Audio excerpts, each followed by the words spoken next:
വലത്തെ കൈകൊണ്ട് എന്റെ ഭർത്താവിന്റെ ഒട്ടിക്കിടക്കുന്ന വയറിൽ ഞാൻ മെല്ലയൊന്ന് തലോടിക്കൊടുത്തു.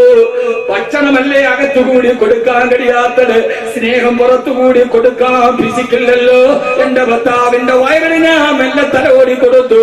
എന്റെ ഭർത്താവിന്റെ ഒട്ടിയ വയറിലേക്ക് തൊട്ടപ്പോ എനിക്ക് കരച്ചിൽ സഹിക്കാൻ കഴിഞ്ഞില്ല. ഇതൊരു ഭാര്യയുടെ ഡയറിക്കുറിപ്പാണ്. എന്റെ കണ്ണിലൂടെ കണ്ണുനീര് തടം തല്ലിയാത്തൊടുക്.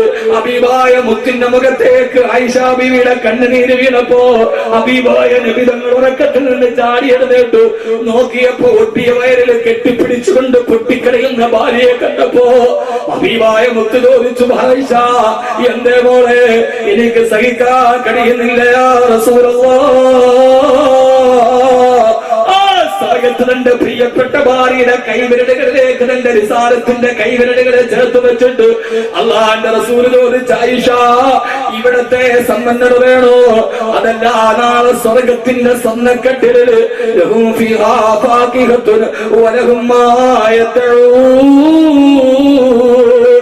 ആഗ്രഹിച്ച ഭക്ഷണമെല്ലാം തിന്നു വയർ നിറച്ചിട്ട് സ്വർണ്ണക്കെട്ടിൽ എന്റെ ഹൃദയോളത്തേക്ക് കൈയിട്ട് കിടക്കണോ മോളെ? ഈ ഒരൊറ്റ ചോദ്യം ചോദിച്ചപ്പോ ഭർത്താവിന്റെ കയ്യിലേക്ക് കെട്ടിപ്പിടിച്ചിട്ട് എനിക്ക് നാളെ സ്വർഗത്തിൽ അങ്ങയുടെ ചാരത്തിരുന്നാൽ മതി എന്ന് ഭർത്താവിനോടും മറുപടി പറയാൻ കഴിഞ്ഞ ഭാര്യയുടെ ചാരത്താണ് ചങ്ങനാശ്ശേരിയിലെ പഴയപള്ളി ജുമാഅത്തിൽ സ്വർഗത്തിന്റെ കുടുംബം വിതറുക. എനിക്ക് സ്വർഗം മതി, എനിക്ക് സ്വർഗം മതി. ആയിഷ ബീവി റളിയല്ലാഹു തആല പറയുന്നുണ്ട്, എന്റെ മടിയിൽ നേരെ പറയാൻ എനിക്ക് സമയമില്ല, സമയം അവസാനിക്കുന്നു. എന്റെ മടിയിൽ തല വെച്ചിട്ടാണ് എന്റെ ഭർത്താവ് വിട പറഞ്ഞത്. പക്ഷേ വിട പറയുന്ന നേരം എന്റെ ഭർത്താവിന്റെ മുഖം ഞാൻ കണ്ടിട്ടില്ല.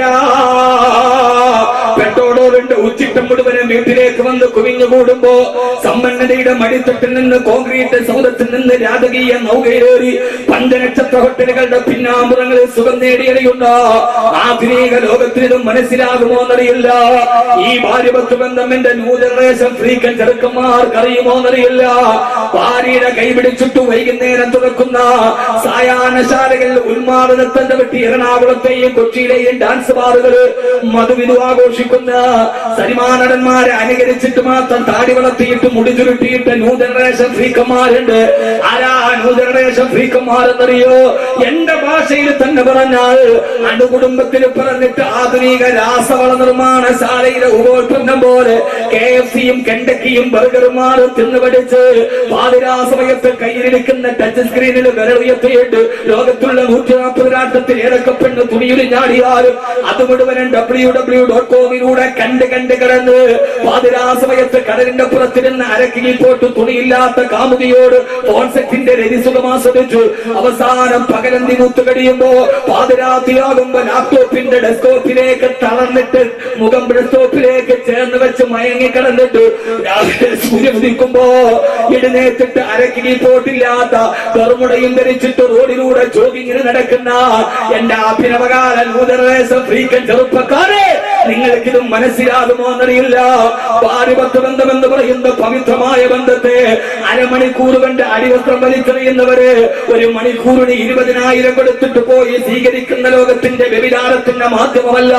പടച്ചെറുപ്പ് ഹലാലാക്കിയിട്ട് കയ്യിൽ പിടിച്ചു നിന്ന അള്ളാനെ സാക്ഷി നിർത്തിയിട്ട് സ്വർഗത്തിലേക്ക് കൊണ്ടുപോകാമെന്ന പെണ്ണ് കിടപ്പറയിൽ കാത്തു നിൽക്കുമ്പോ വടിവക്കിലെ പെൺവാണിവ കച്ചവടത്തിന്റെയും ആധുനിക മാംസക്കച്ചവടത്തിന്റെയും അടയാളമായി വരുന്ന ഓൺലൈൻ പെൺവാണിവത്തിലൂടെ അന്യ പെണ്ണിന്റെ രതിസുഖം ചേർന്നു പോകുന്ന എല്ലാ പെണ്ണിന്റെ ലൈംഗികതയാണെന്ന് തിരിച്ചറിയുന്ന ആധുനിക മാളുകളിൽ പോയി വൈകുന്നേരം പെണ്ണ് കടന്നു പോകുമ്പോ ആ പെണ്ണിന്റെ ശരീരത്തിൽ തോണ്ടിയും പിടിച്ചും തൊട്ടും തലോടിയും ചുണ്ടും ചുരുങ്ങിയും ലോകത്തിന്റെ കാമത്തിന്റെയും കോപത്തിന്റെയും ലോകത്തിന്റെയും ഭാവത്തിന്റെയും സുഖമനുഭവിക്കുന്ന ചെറുപ്പക്കാരാ, 14 നൂറ്റാണ്ടുകൾക്ക് മുമ്പ് മുത്തുനബി പറയുകയാ, തിരക്കേറിയ സ്ഥലത്തുകൂടി ഒരു പെണ്ണ് നടന്നു പോകുമ്പോ ആ പെണ്ണിന്റെ ശരീരത്തിൽ തൊട്ടിട്ട് ആസ്വദിക്കുന്നതിനേക്കാൾ നിനക്ക് നല്ലത് ചാണകത്തിലും കാട്ടത്തിലും കടന്നു ഉരുണ്ട ഒരു പന്നിയുടെ ശരീരത്തിൽ നിന്റെ വിരൽ കൊണ്ട് തൊടുന്നതാണ്. അതിനേക്കാൾ അതിനേക്കാൾ നിനക്ക് നല്ലതെന്ന് തിരക്കിലൂടെ പോകുന്ന പെണ്ണിന്റെ ശരീരത്തെ തൊട്ട് പരിശ്രമിക്കുന്ന ശബരിമലയിൽ പെൺകുട്ടികളെ കറക്കാമോ എന്ന് സുപ്രീം കോടതിയിൽ വിധി വരാൻ പോവുകയാ. ശബരിമലയിൽ പെണ്ണുങ്ങൾ പ്രവേശിക്കണമെന്ന് മുസ്ലിം സമുദായത്തിന് യാതൊരുവിധ നിർബന്ധമില്ല. കാരണം ഒരു മതത്തിന്റെ ആധാരമാ, മതവുമായിട്ട് തന്നെ മതത്തിന്റെ ആചാര്യന്മാര് വേദങ്ങളും പറയേണ്ടതാണ്. അത് കോടതി തീരുമാനിക്കേണ്ടതല്ല. മതത്തിന്റെ ആധാരങ്ങൾ ശബരിമലയിൽ പെണ്ണ് പോകണമോ വേണ്ടയെന്നുള്ള മതത്തിന്റെ നിദർശകന്മാര് പറയേണ്ടതാ. പക്ഷേ ആ സുപ്രീം കോടതി വിധിയുമായി ബന്ധപ്പെട്ടുകൊണ്ട് ഇന്ന് ലോകത്തിന്റെ അവസ്ഥ ഞാൻ സൂചിപ്പിക്കാൻ പറയാ. കേരളത്തിന്റെ സാമൂഹിക പ്രവർത്തക പ്രിയപ്പെട്ട സുഗതകുമാരി ടീച്ചർ അവരോടുള്ള പല കാര്യത്തിലും വിയോജിപ്പ് രേഖപ്പെടുത്തിക്കൊണ്ട് തന്നെ സുഗതകുമാരിയുടെ ഫാസിസ്റ്റുകളോടുള്ള മൃദുസമീപനത്തിനോടുള്ള വിയോജിപ്പ് രേഖപ്പെടുത്തിക്കൊണ്ട് തന്നെ സുഗതകുമാരി പറഞ്ഞതെന്നറിയോ? ശബരിമലയിലേക്ക് പോകാൻ സ്ത്രീകൾക്ക് അനുവാദം കൊടുത്താലും പോകല്ല പെങ്ങള്.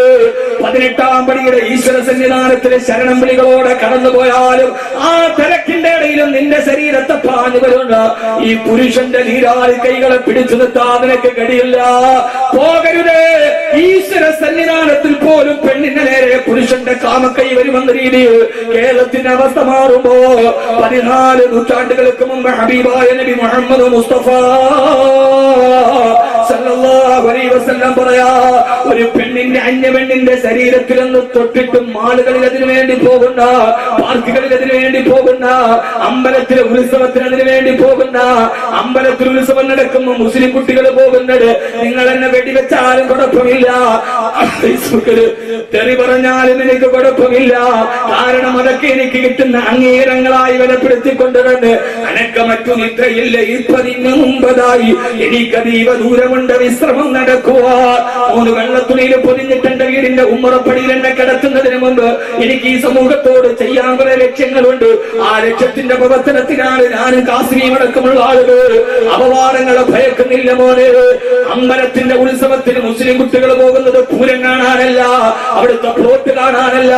ലോകത്തുള്ള മുഴുവൻ ഉത്സവങ്ങളിലും ഏതും മതമാണെങ്കിലും ചെറുപ്പക്കാർ പോകുന്നത് തിരക്കിട്ടതിന്റെ ഇടയിൽ പെണ്ണുങ്ങളുടെ മാംസത്തെ തൊടാനാണെങ്കിൽ ഒരു പെണ്ണിന്റെ മാംസത്തിൽ തൊട്ട് ആസ്വദിക്കുന്നതിനേക്കാൾ നല്ലത് ചാണകത്തിലും കാട്ടത്തിലും കിടന്ന് ഉരുണ്ട് കിടക്കുന്ന ഒരു പന്നിയുടെ ശരീരത്തിൽ തൊടുന്നതാണ് നിനക്ക് നല്ലതെന്ന് ഹബീബായ നബി മുഹമ്മദ് മുസ്തഫ സല്ലല്ലാഹു അലൈഹി വസല്ലമ. പൊന്നുമോനെ, പെണ്ണെന്ന് പറയുന്നത് വികാരത്തിന്റെ ബുദ്ധീകരണത്തിനല്ല. പെണ്ണിനെ അല്ലാഹു നിനക്ക് നൽകിയത് നിന്റെ മക്കളെ പ്രസവിച്ചു തരാൻ, ആ മക്കളെ തർബിയത്ത് നടത്താൻ. വജഅൽനാലഹും അസ്വാദൻ വദുരിയ്യാ. അതിലൂടെ നിന്റെ മക്കളെ പ്രസവിക്കാനാ, ആ മക്കളെ തർബിയത്ത് നടത്താനാ. നീ മരിച്ചിട്ട് കിടക്കുമ്പോൾ നിന്റെ മക്കളെ ദുആ നിന്റെ ചാരത്ത് കിട്ടാനാ. അതുകൊണ്ട് നിങ്ങൾക്കിത് മനസ്സിലാകുമോ എന്നറിയില്ല. എന്റെ ഭർത്താവിന്റെ മടിയിൽ കിടന്നിട്ടാണ് വഫാത്തായത്. പക്ഷെ അവസാനം എന്റെ കയ്യിൽ പിടിച്ചിട്ട് സലാം പറഞ്ഞ് എന്റെ ഭർത്താവ് മരിക്കുമ്പോഴും ഞാൻ എന്റെ ഭർത്താവിന്റെ മുഖം കണ്ടിട്ടില്ല. കൂട്ടുകാരികൾ ചോദിച്ചു, മടിയിൽ കിടന്ന് മരിച്ചിട്ട് മുഖം കണ്ടില്ലെന്നോ? എന്താ ആയിഷ ഈ പറയുന്നത്? പൊട്ടിക്കരഞ്ഞുകൊണ്ട് ആയിഷ ബീവി പറഞ്ഞു, എന്റെ ഭർത്താവിന്റെ മടിയിൽ കിടന്ന് സലാം പറഞ്ഞു മരിക്കുമ്പോഴും എന്റെ വീട്ടിൽ വിളക്ക് കത്തിക്കാനുള്ള എണ്ണ ഉണ്ടായിരുന്നില്ല. അതുകൊണ്ട് ഞങ്ങളുടെ വീട്ടിലെ വിളക്കെന്ന് കത്തിച്ചിരുന്നില്ല. വിളക്ക് കത്തിച്ചാലല്ലേ മുഖം കാണാൻ കഴിയൂ. എന്റെ ഭർത്താവ് മരിക്കുന്ന സമയത്ത് വിളക്ക് കത്തിക്കാനുള്ള എണ്ണ പോലും ഇല്ലാതെ ഞങ്ങളുടെ വീട് പട്ടിണിയിലായിരുന്നു എന്ന് ലോകത്തിന്റെ ഏറ്റവും വലിയ ഭാര്യാപടം അലങ്കരിച്ച സയ്യിദത്തുനാ ആയിഷ റളിയല്ലാഹു തആല അൻഹാ.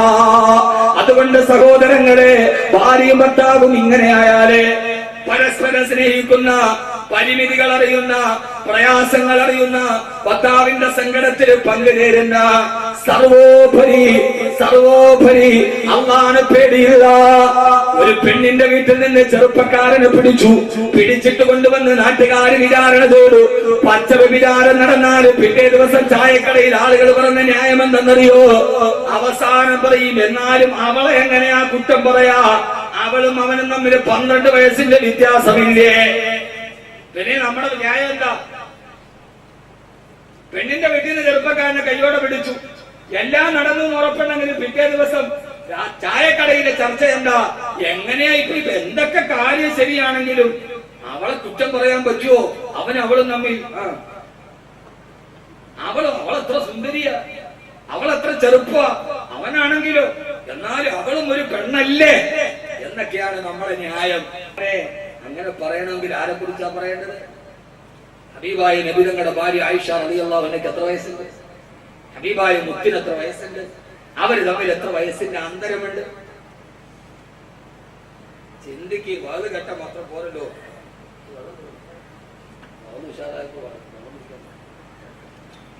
ഇനി വളരെ പ്രധാനം. സമയമായോ?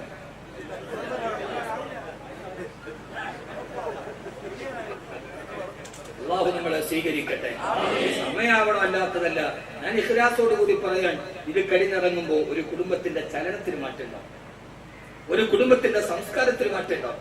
ഇല്ലെങ്കിൽ നമ്മുടെ ജീവിതം അപകടം. എല്ലാ പുരോഗതിയും നമുക്ക് കിട്ടി, പക്ഷേ ഉമ്മ എന്ന് വിളിക്കുന്ന മോനെ നമുക്ക് കിട്ടിയിട്ടില്ല. എല്ലാ ഉമ്മമാരുടെയും ആഗ്രഹം, എത്ര വലിയ പത്രാസും പദവിയൊക്കെ ഉണ്ടെങ്കിലും ഉമ്മ എന്ന് വിളിക്കുന്ന ഒരു മകനെ കിട്ടാൻ. നമ്മുടെ ജീവിതത്തിൽ മറക്കാൻ പറ്റാത്ത രണ്ട് അനുഭവങ്ങളാണ്. അതിന് പകരം വെക്കാൻ ഒന്നുമില്ല. ഒരാഴ്ച വാതിൽ കഴിഞ്ഞിട്ട് വീട്ടിൽ പോകുമ്പോ കോളിംഗ് ബെല്ലടിക്കുമ്പോ ഓടി വാതിൽ തുറന്നിട്ട് ഉപ്പാന്ന് വിളിച്ചിട്ട് ഓടി വന്ന് മക്കൾ വന്നിട്ട് കരുത്തിൽ കെട്ടിപ്പിടിച്ചിട്ടൊരു മുത്തം തരുമ്പോ അതിന് പകരം വെക്കാൻ പറ്റുന്ന ഒരു അനുഭവം പിന്നെ ജീവിതത്തിൽ വരേണ്ടാവില്ല.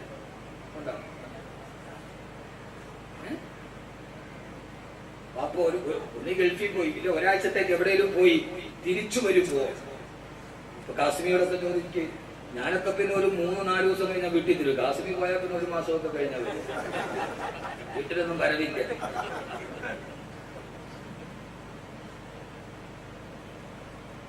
ഫേസ്ബുക്കിലെ പുള്ളിയുടെ ഷെഡ്യൂൾ നോക്കിയാലും 18 ദിവസം കഴിഞ്ഞ്. ഞാൻ പലപ്പോഴും വഴക്കൂർ അങ്ങനെ നിങ്ങൾ കൊടുക്കരുത്. ഞാൻ പക്ഷെ 4 ദിവസം 4ാമത്തെ ദിവസം വീട്ടിൽ എത്തിയിരിക്കും. ഏത് തിരക്കാണെങ്കിലും അത്ര ഡേറ്റ് ഉണ്ടായിരിക്കും. അതെന്റെ ഒരു ദൗർബല്യം. വീട്ടിലെത്തി സാധാരണ സുബഹിക്കകത്ത് എത്തുമ്പോ കോളിംഗ് ബെല്ലടിക്കുമ്പോ വാതിൽ തുറന്നിട്ട് ഓടി വന്ന് മക്കൾ ഇങ്ങനെ വന്ന് കെട്ടിപ്പിടിച്ചിട്ടൊരു മുത്തം തരുമ്പോ ഈ ഖത്തീബുമാരോട് ചോദിക്കുക, വ്യാഴാഴ്ച വീട്ടിലേക്ക് പോകുമ്പോ വീട്ടിലെത്തുമ്പോ ആ സമയത്ത് മക്കൾ ഓടി, ഒരാഴ്ചയായിട്ടുള്ളൂ, ഓടി വന്ന് കെട്ടിപ്പിടിച്ച് നിൽക്കുമ്പോ ഉണ്ടാകുന്ന ഒരു മനസ്സിന്റെ കുളിർമ. എല്ലാവരും അങ്ങനെയല്ലേ? ഖത്തീബുമാരുടെ ജീവിതം ആഴ്ചയിൽ 5 ദിവസം മഹല്ലുകാർക്ക് വേണ്ടി, 2 ദിവസം സ്വന്തം കുടുംബത്തിന് വേണ്ടി. എന്നാലും മഹല്ലുകാരുടെ പരാതി തീരുവില്ല. ശമ്പളത്തിലുള്ള വ്യത്യാസം ഇല്ലതാണ്. പള്ളിയിലെ ഖത്തീബിന്റെ ശമ്പളം ക്ലോസറ്റിലെ വെള്ളം മാറിയില്ല. ആ രസീത് പോലായിരുന്നു. കൂടുമില്ല. അള്ളാഹു അവർക്ക് ബറക്കത്ത് നൽകട്ടെ. ഒന്ന് ആലോചിച്ച് നോക്കി, 5 ദിവസം മഹലിലാണ്, 2 ദിവസം. ഞാൻ ധൈര്യമായിട്ട് ഞാൻ ഇവിടുത്തെ ഖത്തീബൊന്നുമല്ലോ. ഞാൻ ഇപ്പൊ ഖത്തീബ് ജോലി ഏറ്റിട്ടുമില്ല. 2 വർഷമായി ഖത്തീബ് ജോലി ഏൽക്കാറില്ല. തിരക്കുകൊണ്ടാണ്. ഏതായാലും അള്ളാഹു നമ്മുടെ ഇമാമിയങ്ങളുടെ നേതൃത്വത്തിൽ മഹല്ല് കമ്മിറ്റിയും ജനങ്ങളും ഒന്നിക്കുമ്പോഴാണ് ഇതുപോലെയുള്ള നല്ല പ്രവർത്തനങ്ങളൊക്കെ നടക്കുക. 2 പേര് 2 സൈഡിൽ നിന്നാൽ മഹല്ല് പുരോഗതിയിലേക്ക് പോവില്ല. അള്ളാഹു നമ്മളെ നന്നാക്കി തരട്ടെ. അള്ളാഹു ഖൈറ് നൽകട്ടെ. ആ സമയത്ത് ജീവിതത്തിൽ സമാനതകളില്ലാത്ത ഒരു അനുഭവമാണ് മക്കളെ കെട്ടിപ്പിടിച്ച് ഉമ്മ തരിക.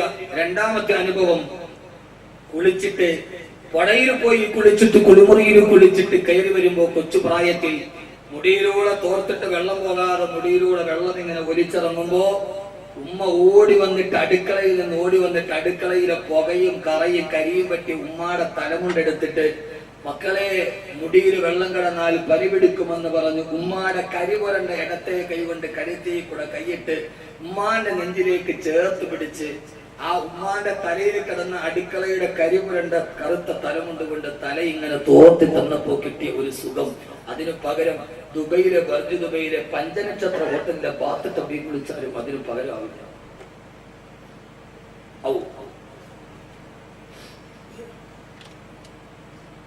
നമ്മുടെ ഉമ്മമാർക്ക് അല്ലാഹു ആഫിയത്തും ആരോഗ്യവും നൽകി അനുഗ്രഹിക്കും. ഇത് എങ്ങനെയാണടാ മോനെ നിന്റെ ഉമ്മാനെ നിനക്ക് വേണ്ടതായിരുന്നു? ഉമ്മാടെ കരി പുരണ്ട ഒരു മണമുണ്ട്, കരി പുരണ്ട ഒരു മണം. ആ മണം തന്നെയുള്ള ഒരു തോർത്ത് കൊണ്ട് കണ്ട് മാറിലേക്ക് ചേർത്ത് പിടിച്ച് തോർത്ത് തരുമ്പോഴുണ്ട് ഒരു സുഖം. അതിന് പകരം വെക്കാൻ പറ്റുന്ന അനുഭവങ്ങൾ ഭൂമിയിൽ വേറെയില്ല. അല്ലാഹു നമ്മുടെ മാതാപിതാക്കളെ അനുഗ്രഹിക്കുമാറാകട്ടെ. അതുകൊണ്ട് എന്റെ സഹോദരങ്ങളോട് സഹോദരിമാരോട് എല്ലാ പട്ടിണിയും പരാതിയും ഉണ്ടെങ്കിലും നമ്മുടെ ജീവിതം നന്നാക്കിയെടുക്കണം. നമ്മുടെ കുടുംബം സ്വർഗത്തിൽ ഒരുമിച്ച് കൂടുന്ന കുടുംബമാകണം. അള്ളാഹു അങ്ങനെ ആക്കി തരുമാറാകട്ടെ. അള്ളാഹു അങ്ങനെ ആക്കി തരുമാറാകട്ടെ. അള്ളാഹു അങ്ങനെ ആക്കി തരുമാറാകട്ടെ. അതിന് ചെയ്യേണ്ട ചില പ്രധാനപ്പെട്ട കാര്യങ്ങൾ മാതാപിതാക്കൾ ഇക്കാര്യത്തിൽ ജാഗരൂകരാവണം. ഭാര്യയും ഭർത്താവും നന്നാവണം, അപ്പോഴേ മക്കൾ നന്നാവും.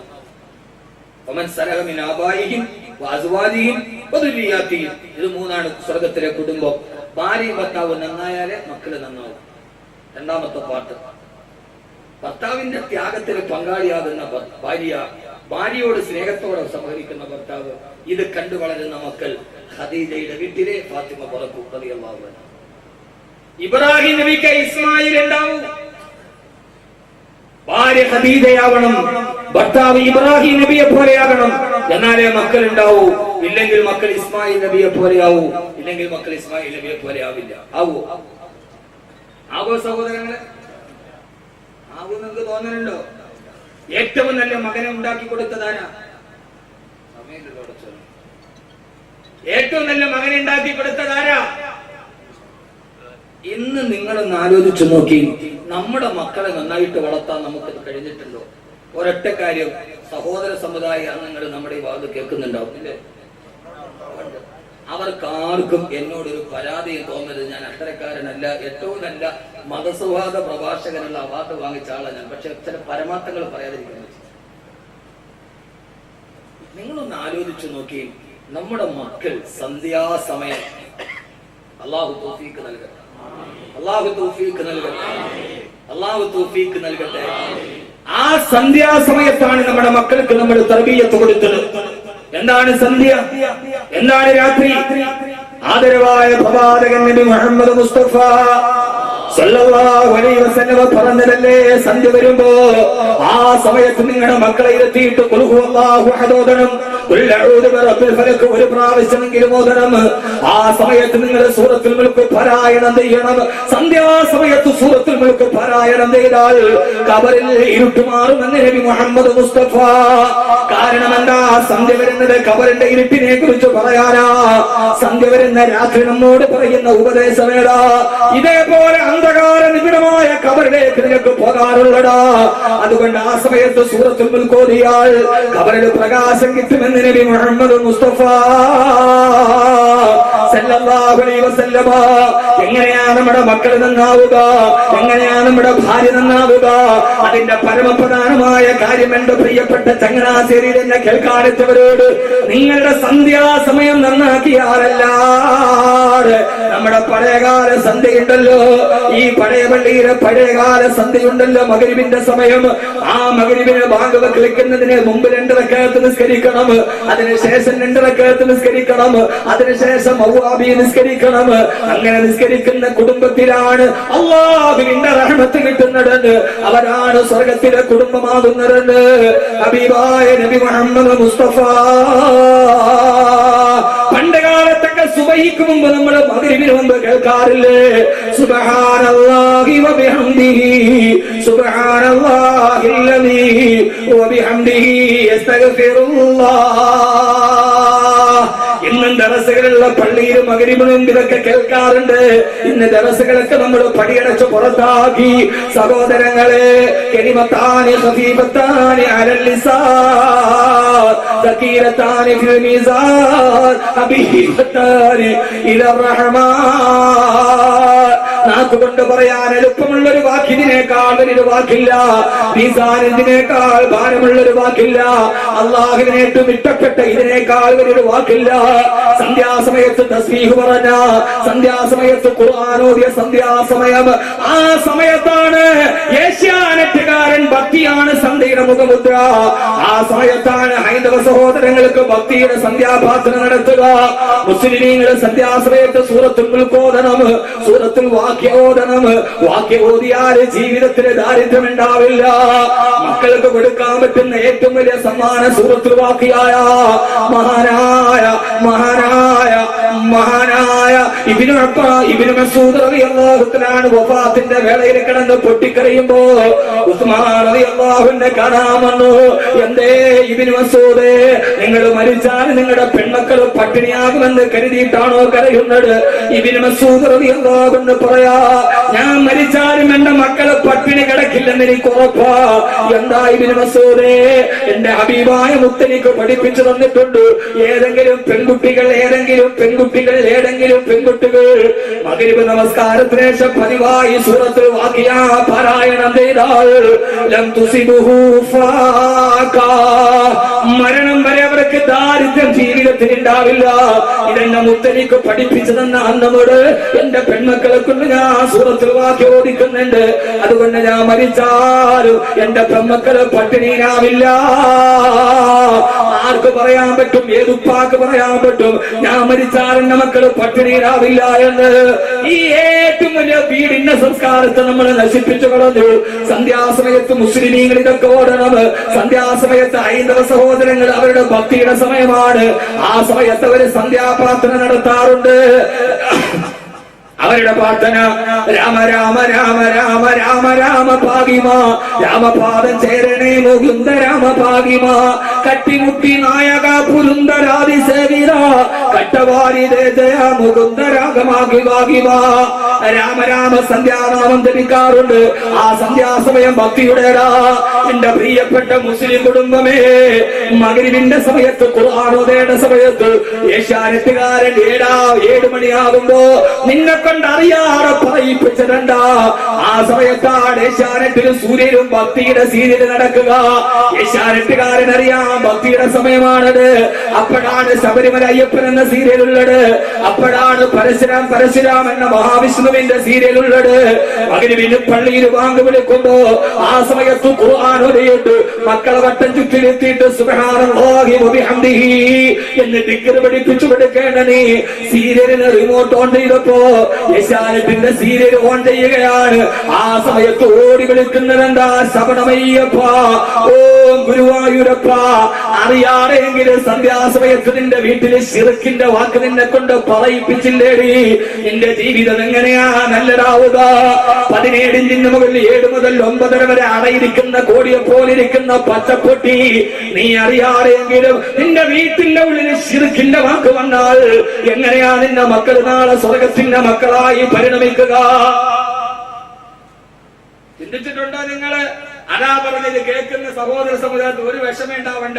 അവിടെ ആ സമയത്ത് അവര് സന്ധ്യാനാമം ജപിക്കും. 7 മണിക്ക് സൂറത്തുൽ വാഖിയ ഓതുന്ന സമയത്ത് റിമോട്ട് എടുത്തിട്ട് ഓണായാൽ അത് കേൾക്കണെന്താ? പറ, നിങ്ങൾ എന്താണ് പൊട്ടന്മാരെ പോലെ നോക്കുന്നത്? എന്താ പറ? നമ്മൾ പറയിപ്പിച്ചില്ലേ? എന്താ വിഷമം തോന്നണോ? പറയേണ്ടതുപോലെ പറഞ്ഞ ആർക്കൊരു വിഷമം ഉണ്ടാവൂല. അവരും ആ സമയത്ത് ഭക്തിയുടെ ഭാഗത്താണ്. അറിയാതെങ്കിലും ഒരു ശിർക്കിന്റെ വാക്ക് പറഞ്ഞില്ലേ? ഓരോ ദിവസവും സന്ധ്യ ഖബറിന്റെ ഇരുട്ടിനെ ഓർമ്മിപ്പിക്കാനാണ് രാത്രി വരുന്നത്. ആ സമയത്ത് നിന്റെ വീട്ടിൽ കേട്ടതോ? മുരിയാക്കന്മാർക്ക് സീരിയലിനോട് എന്താ ഇത്ര വിരോധം എന്ന് ചോദിക്കും. മനസ്സിലായ എന്താണ്? അല്ലാതെ സീരിയലുകാരനോട് ഞങ്ങൾക്ക് വിരോധമൊന്നും ഇല്ല. മാപ്പിളപ്പാട്ടുകാർ ആലപ്പുഴയിൽ ഹോട്ടലിൽ കയറിയപ്പോ ഇപ്പോഴത്തെ പുതിയ മാപ്പിളപ്പാട്ടുകാരെന്നെ കണ്ടു, വന്നെന്ന് ഫോട്ടോ ഒക്കെ എടുത്തിട്ട് വന്ന് പൊന്നു വാക്കവി നിങ്ങൾ എന്തിനാണ് നമ്മുടെ കഞ്ഞിയിൽ പാറ്റ അടിച്ചത്? എന്നോട് അവർ ചോദിച്ചത്. ഞാൻ പറഞ്ഞു, നിങ്ങളുടെ കഞ്ഞിയിൽ നമ്മൾ പാട്ട അടിക്കുന്നില്ല. നിങ്ങൾ ഈ പ്രണയമേ ഞാൻ കരയുമ്പോൾ പാടിക്കുന്ന സമയത്ത് മരണമേ ഞാൻ കരയുമ്പോൾ നിങ്ങൾ എഴുത്. അതായത് ഞാൻ അവരോട് പറഞ്ഞ നിങ്ങൾക്ക് അള്ളാഹു വലിയ കഴിവ് തന്നിട്ടുണ്ട്. നിങ്ങൾ നന്നായിട്ട് പാടും. ശബ്ദം അള്ളാഹുവിന്റെ ഏറ്റവും നല്ല അനുഗ്രഹമാണ്, അല്ലേ? എന്റെ ശബ്ദത്തേക്കാൾ നല്ലതാണ് കാസിമിയുടെ ശബ്ദം. എന്നത് പറഞ്ഞു പതറാൻ തുടങ്ങി. ശബ്ദം ഏറ്റവും നല്ല അനുഗ്രഹമാണ്, അല്ലേ? അതേ മനുഷ്യന്മാരെ, അബ്ദുല്ലാഹി ഇബ്നു മസ്ഊദ് റളിയല്ലാഹു അൻഹു നല്ല സുന്ദരമായ ശബ്ദത്തിൽ ഖുർആൻ ഓതിയപ്പോ അതിൽ ലയിച്ചിരുന്ന മുത്തനബി പറഞ്ഞു, ഇബ്നു മസ്ഊദേ ഇന്നക ഊതീത മിസ്മാറൻ മിന മസാമീരി ആലി ദാവൂദ്. ദാവൂദ് നബിയുടെ കുടുംബത്തിന് കിട്ടിയ സ്വരമാധുരി നിങ്ങൾക്ക് നൽകിയിട്ടുണ്ട് ഇബ്നു മസ്ഊദേ. നല്ല സ്വരമാധുരി, അതാ നല്ല അനുഗ്രഹമാണ്. മുസ്ലിമീങ്ങൾക്ക് അല്ലാഹു സ്വരത്തിന് മാധുര്യം തന്നത് പ്രണയത്തിന്റെ പാട്ട് പാടാനല്ല, വറത്തിലിൽ ഖുർആന തർതീലാ. നല്ല ആഗ്രഹത്തോടെ സുന്ദരമായി ഖുർആൻ പാരായണം ചെയ്യാനാണ്. അല്ലാഹു നമ്മുടെ മക്കളെ നന്നാക്കി തരട്ടെ. അതുകൊണ്ടാണ് ഹബീബായ നബി മുഹമ്മദ് മുസ്തഫ, ഉറക്കെ പറയില്ല, ഞാൻ നിർത്തും. ഹബീബായ നബി മുഹമ്മദ് മുസ്തഫ, ഹബീബായ നബി മുഹമ്മദ് മുസ്തഫ സല്ലല്ലാഹു അലൈഹി വസല്ലം പറയാണ്. ഞാൻ ചെറിയ ഹദീസ് പറയാം, എന്നിട്ട് ഇൻഷാ അല്ലാഹ് സ്വർഗ്ഗത്തിലെ ദമ്പതികളുടെ വിശദീകരണമൊക്കെ ഇത്രയും പറഞ്ഞു തരാം. ഇത് 12 മണിക്ക് അടുത്ത നാളെ 12 കഴിച്ചിട്ട് കിടന്നുറങ്ങാൻ. നാളെ വീണ്ടും ഞാനൊന്ന് കയറണം. അള്ളാഹു നമ്മുടെ പ്രഭാഷകർക്ക് അള്ളാഹു ആഫിയത്തും ആരോഗ്യവും നൽകട്ടെ. അള്ളാഹു സ്വീകരിക്കട്ടെ. സുബ്ഹാനഹു വ തആല ബറക്കത്ത് നൽകി അനുഗ്രഹിക്കുമാറാകട്ടെ. എത്ര നേരം പറയുന്നു എന്നതല്ല, ഖൈറുൽ കലാമി മാ കല്ല വദല്ല. അരോചകമാകും വിധം സുദീർഘമാവാത്ത അർത്ഥദ്യോതകവും ആശയ സമ്പുഷ്ടവും അർത്ഥവൈപുല്യമുള്ള പ്രഭാഷണമാണ് അത്യുത്തമമെന്ന് നബി മുഹമ്മദ് മുസ്തഫ സല്ലല്ലാഹു അലൈഹി വസല്ലം. ഇന്ന് നമ്മളെ ബാധിച്ച വളരെ പ്രധാനപ്പെട്ട ഒരു വിഷയം ഞാൻ പറഞ്ഞു തരാം. മാറ്റാൻ പറ്റുമെങ്കിൽ മാറ്റി. എന്നിട്ടൊരു 2 ദുആയി നിങ്ങൾക്ക് ഞാൻ പഠിപ്പിച്ചു തരാം. അള്ളാഹു കാത്തുരക്ഷിക്കട്ടെ. അള്ളാഹു കാത്തുരക്ഷിക്കട്ടെ. ഹബീബായ നബി മുഹമ്മദ് മുസ്തഫ സല്ലല്ലാഹു അലൈഹി വസല്ലം പറഞ്ഞു, പടിഞ്ഞാറ് നിന്ന് സൂര്യൻ ഉദിക്കും, അന്ന് ഖിയാമത്ത് നാൾ സംഭവിക്കും. പടിഞ്ഞാറ് നിന്ന് സൂര്യൻ ഉദിക്കുമെന്ന് ശാസ്ത്രം കണ്ടുപിടിച്ചിട്ടുണ്ട്. ഈ ഭൗമികമായ ഈ പ്രപഞ്ചലോകത്തിന്റെ സൗരോർജ ലോകത്തിന്റെ കാന്തിക തരംഗം നഷ്ടമാകും. അപ്പോൾ ആ കാന്തിക തരംഗം നഷ്ടമാകുമ്പോ ആകാശലോകത്തിൽ കൊടുങ്കാറ്റ് ആഞ്ഞടിക്കുമ്പോൾ ഈ പ്രപഞ്ചത്തിന്റെ ഘടന തന്നെ മാറും. ഉത്തരധ്രുവം ദക്ഷിണധ്രുവമാകും, ദക്ഷിണധ്രുവം ഉത്തരധ്രുവമാകും. അപ്പോൾ പിന്നെ ഉദിക്കുന്നിടത്ത് തന്നെ അസ്തമിക്കേണ്ടി വരും എന്ന് ശാസ്ത്രലോകം കണ്ടുപിടിച്ചിട്ടുണ്ട്. ആ ഭാഗത്തേക്ക് റവാഹു നാസ വകമാകാല മനോരമ. അതിന്റെ റിപ്പോർട്ട് അടുത്ത ഡയഗ്നോസുകളാണ് ഞാൻ പറഞ്ഞത്. അത് നമുക്ക് പിന്നീട് ഒരിക്കലും ഇൻഷാ അല്ലാഹ് ചർച്ച ചെയ്യാം. ഏതായാലും തകരും എന്നുള്ള കാര്യം ഉറപ്പാണ്.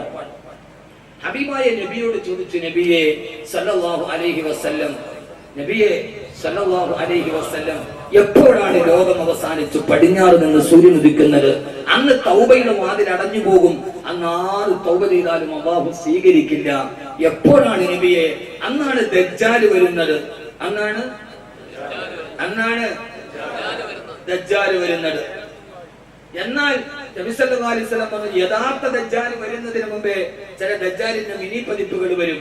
യകൂനു ഫി ആഖിരി സമാനി ദജ്ജാലൂന കദ്ദാബൂന. കള്ളം പറയുന്ന ദജ്ജാലുകൾ, യഥാർത്ഥ ദജ്ജാൽ വരുന്നതിന് മുമ്പേ കള്ളം പറയുന്ന ദജ്ജാലുകൾ വരും. ഈ ഹദീസ് നമ്മളൊന്ന് ചർച്ച ചെയ്ത് നോക്കണം. കള്ളം പറയുന്ന ദജ്ജാൽ, പച്ചക്കള്ളം പറയുന്ന ദജ്ജാലുകൾ, നിങ്ങളുടെ പൂർവികന്മാര് കേട്ടിട്ടില്ലാത്ത കാര്യം പോലും അവര് പറയും. അങ്ങനെ വെച്ച് നോക്കുമ്പോൾ കള്ളം പറയുന്ന ആദ്യത്തെ ദജ്ജാൽ ഭൂമിയിൽ വന്ന് ചത്തുപോയി. ആരാണത്? Charles Darwin. കുരങ്ങിൽ നിന്നാണ് മനുഷ്യനുണ്ടായത് എന്ന പച്ചക്കള്ളം പറഞ്ഞ ദജ്ജാലാണ് ആദ്യത്തെ ദജ്ജാൽ. ചാൾസ് ഡാർവിനാണ്. ഞാൻ എന്റെ നിഗമനമാണ് പറയുന്നത്. മനസ്സിലാകുന്നുണ്ടോ നിങ്ങൾക്ക്? കള്ളം പറയുന്ന ദജ്ജാലും യഥാർത്ഥ ദജ്ജാലിന് മുമ്പേ വരും. അപ്പൊ കള്ളം പറഞ്ഞ ആദ്യത്തെ ദജ്ജാൽ ഡാർവിനാണ്. ഡാർവിൻ ചത്തുപോയി. ദജ്ജാലൂന കദ്ദാബൂന. ആ വിഷയത്തിലേക്ക് പോയി വലിയ ഗഹനമായ ആഴത്തിലേക്കൊക്കെ പോകും. ഇതൊക്കെ ഒരു ജുമയ്ക്കൊക്കെ വന്നിരിക്കുന്നവരോട് പറയാൻ പറ്റും. ഒരു നിരന്തരമായി അള്ളാഹു സ്വീകരിക്കുമാറാകട്ടെ. അപ്പൊ എന്താ ഞാൻ പറഞ്ഞേ? ഓർമ്മയുണ്ട്. നിങ്ങൾക്ക് തോന്നണം ഞാൻ മറന്നിട്ടല്ല, നിങ്ങൾക്ക് ഓർമ്മയുണ്ടോ എന്ന് അറിയാൻ വേണ്ടി ചോദിച്ചാൽ.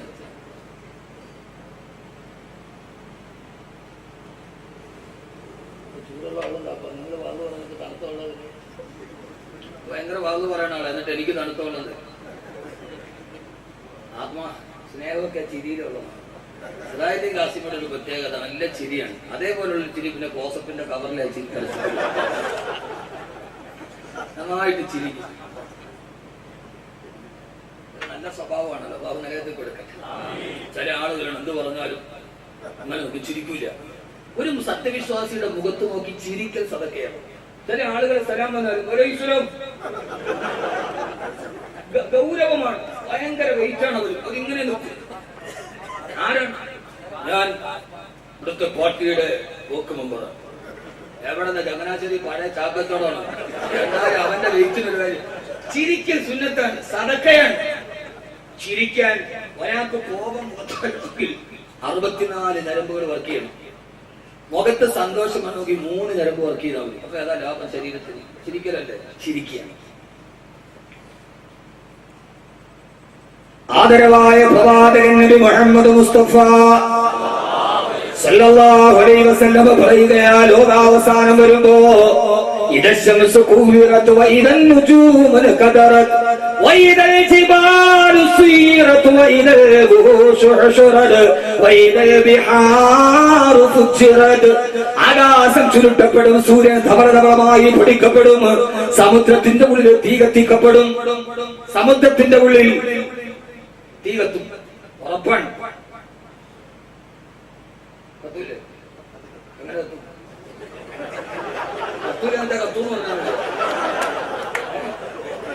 എങ്ങനെ കത്തുമെന്ന് പറയണം. നാളെ ഒരാൾ പ്രസിഡന്റിനോട് ചോദിക്കുക, 25 വർഷമായിട്ട് പ്രസിഡന്റ് ആയിട്ട് നിങ്ങളുടെ ഖുർആനിൽ പറയാ കടലിൽ തീ കത്തുമോ?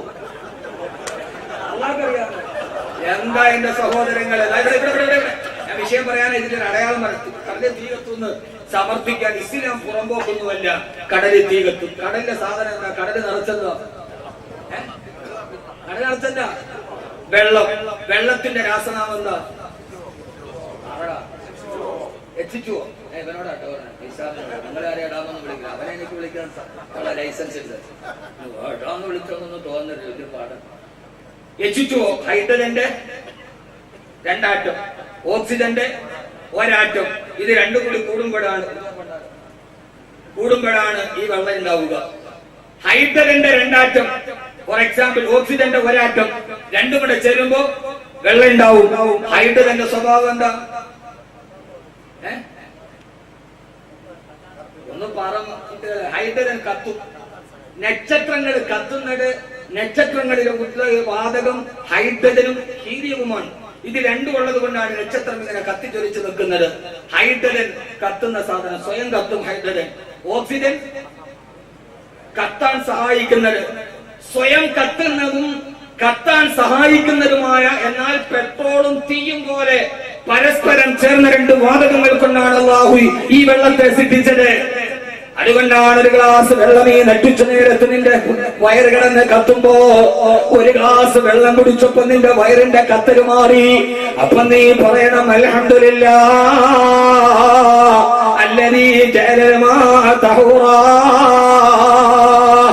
സ്വയം കത്തുന്ന 2 ആറ്റവും കത്താൻ സഹായിക്കുന്ന 1 ആറ്റവും, അത് രണ്ടും കൂടെ ചേരുമ്പോ തീ കത്തുകയാണ് ചെയ്യേണ്ടത്.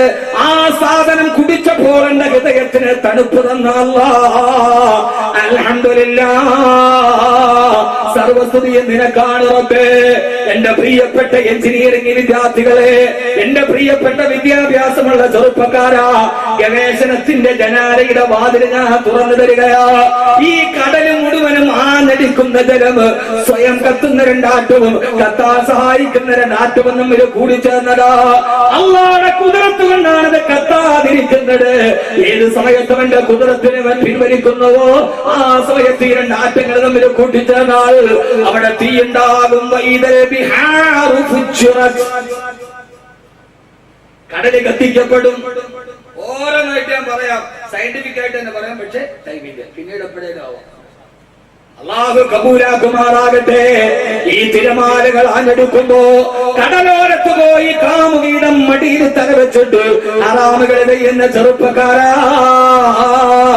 ആ തിരമാലയുടെ കുതിരത്തിന് അല്ലാഹു തിരിച്ചു വിളിച്ചാൽ ആ സമയത്ത് സൂര്യൻ കത്തുന്നത് പോലെ കടൽ കത്തിക്കപ്പെടും. സഹാബത്ത് ചോദിച്ചു, നബിയേ, ഏത് സമയത്താണ് കടലിൽ തീയുണ്ടാകുന്നത്? എപ്പോഴാണ് ഈ സൂര്യൻ പൊട്ടിത്തെറിക്കുന്നത്? എപ്പോഴാണ് ഈ നക്ഷത്രങ്ങൾ മൂവാണ്ടം മാങ്ങ പോലെ താഴെ വീഴുന്നത്? എപ്പോഴാണ് ഈ ഭൂമി ധവളമായി പൊടിക്കപ്പെടുന്നത്? ഹബീബായ നബി തങ്ങൾ പറഞ്ഞു, ഇദാ വഹറ ഫീ ഖുലൂബികുമുൽ ഫിത്ന. നിങ്ങളുടെ ഹൃദയത്തിന്റെ ഉള്ളിൽ ഫിത്ന സ്ഥാപിക്കപ്പെടുമ്പോ, നിങ്ങളുടെ ഹൃദയത്തിന്റെ ഉള്ളിൽ പിശാചിന്റെ ഫിത്നയ്ക്ക് ഇടം പിടിക്കുമ്പോ, ഇനിയും തീർന്നില്ല. ഇതെന്തിനെ കുറിച്ചാണ് നബി തങ്ങൾ പറഞ്ഞത്? നിങ്ങളുടെ ഹൃദയത്തിലേക്ക് പിശാചിന്റെ സ്വാധീനം ഉണ്ടാകും. ഏതുവരെ?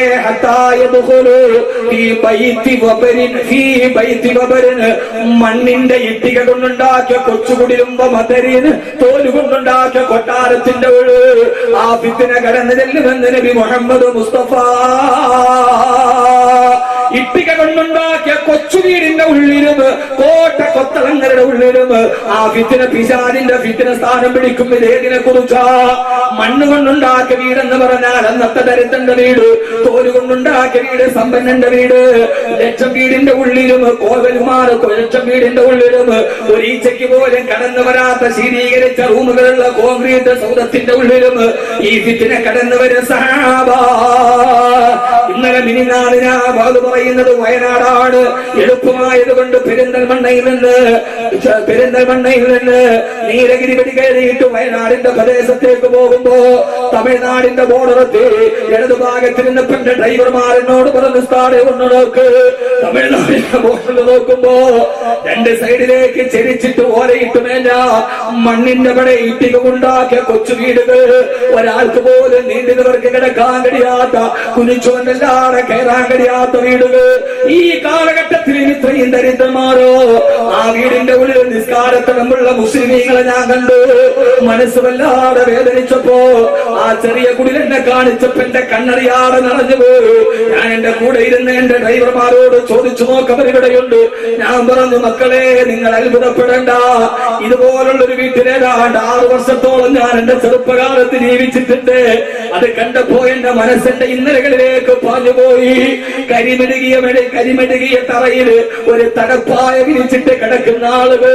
എന്റെ ബാല്യകാലമത്ത് കണ്ണെന്ന് നിറഞ്ഞിന്ന് പറഞ്ഞ സൗകര്യത്തിന് ശുക്ർ ചെയ്ത് മുമ്പോട്ട് പോകുമ്പോ സുബ്ഹാനല്ലാഹ് ഞാൻ അവിടെ കണ്ടു.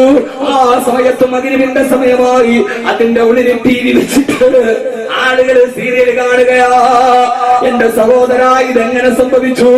അപ്പോഴാണ് പറഞ്ഞത്, പുരക്ഷീതലയിൽ ഫ്രീ ആയിട്ട് കൊടുത്ത TV അധികാരത്തിൽ വന്നപ്പോ, പുരക്ഷീതലയിൽ ഈ പിശാചിന്റെ സ്വാധീനത്തെ ഫ്രീ ആയിട്ട് കൊടുത്തപ്പോ, അവരുടെ കുടിലിന്റെ ഉള്ളിലും ഇത് സ്ഥാനം പിടിച്ചപ്പോ, എന്റെ പ്രിയപ്പെട്ട സഹോദരങ്ങളെ, അല്ലാഹുവിന്റെ റസൂല് പറയാ, അവസാനകാലമായി കഴിയുമ്പോ ഈ ഫിത്ന നിങ്ങളുടെ കൊച്ചു വീടിന്റെ ഉള്ളിൽ പോലെ സ്ഥാനം പിടിക്കും. നിങ്ങളുടെ സന്ധ്യാസമയത്ത് ഖുർആൻ ഉണ്ടാവില്ല, നിങ്ങളുടെ സന്ധ്യയിലെ ദിക്ർ ഉണ്ടാവില്ല.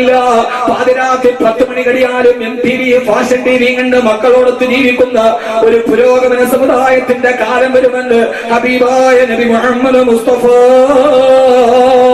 അതുകൊണ്ട് സഹോദരങ്ങളെ, നമ്മുടെ മക്കളെ എഞ്ചിനീയറിംഗിന് പഠിപ്പിച്ചു വിടുമ്പോ, MBBS പഠിപ്പിച്ചു വിടുമ്പോ, ഹോസ്റ്റലുകളിൽ കിടന്നിട്ട് പാതിരാത്രിയും മദ്യമായിട്ട് ഉന്മാദ നൃത്തം നടത്തുന്ന പെൺകുട്ടികളുടെ കഥകൾ ഫേസ്ബുക്കിലൂടെ കടന്നു വരുമ്പോ, ആ സമയത്ത് നിങ്ങൾ മറന്നു പോകരുതേ. ഹബീബായ നബി സല്ലല്ലാഹു അലൈഹി വസല്ലം പറഞ്ഞു, ഒരു പെൺകുട്ടിയും ഒരു ആൺകുട്ടിയും വീട്ടിൽ നിന്ന് വെളിയിലോട്ടിറങ്ങുമ്പോ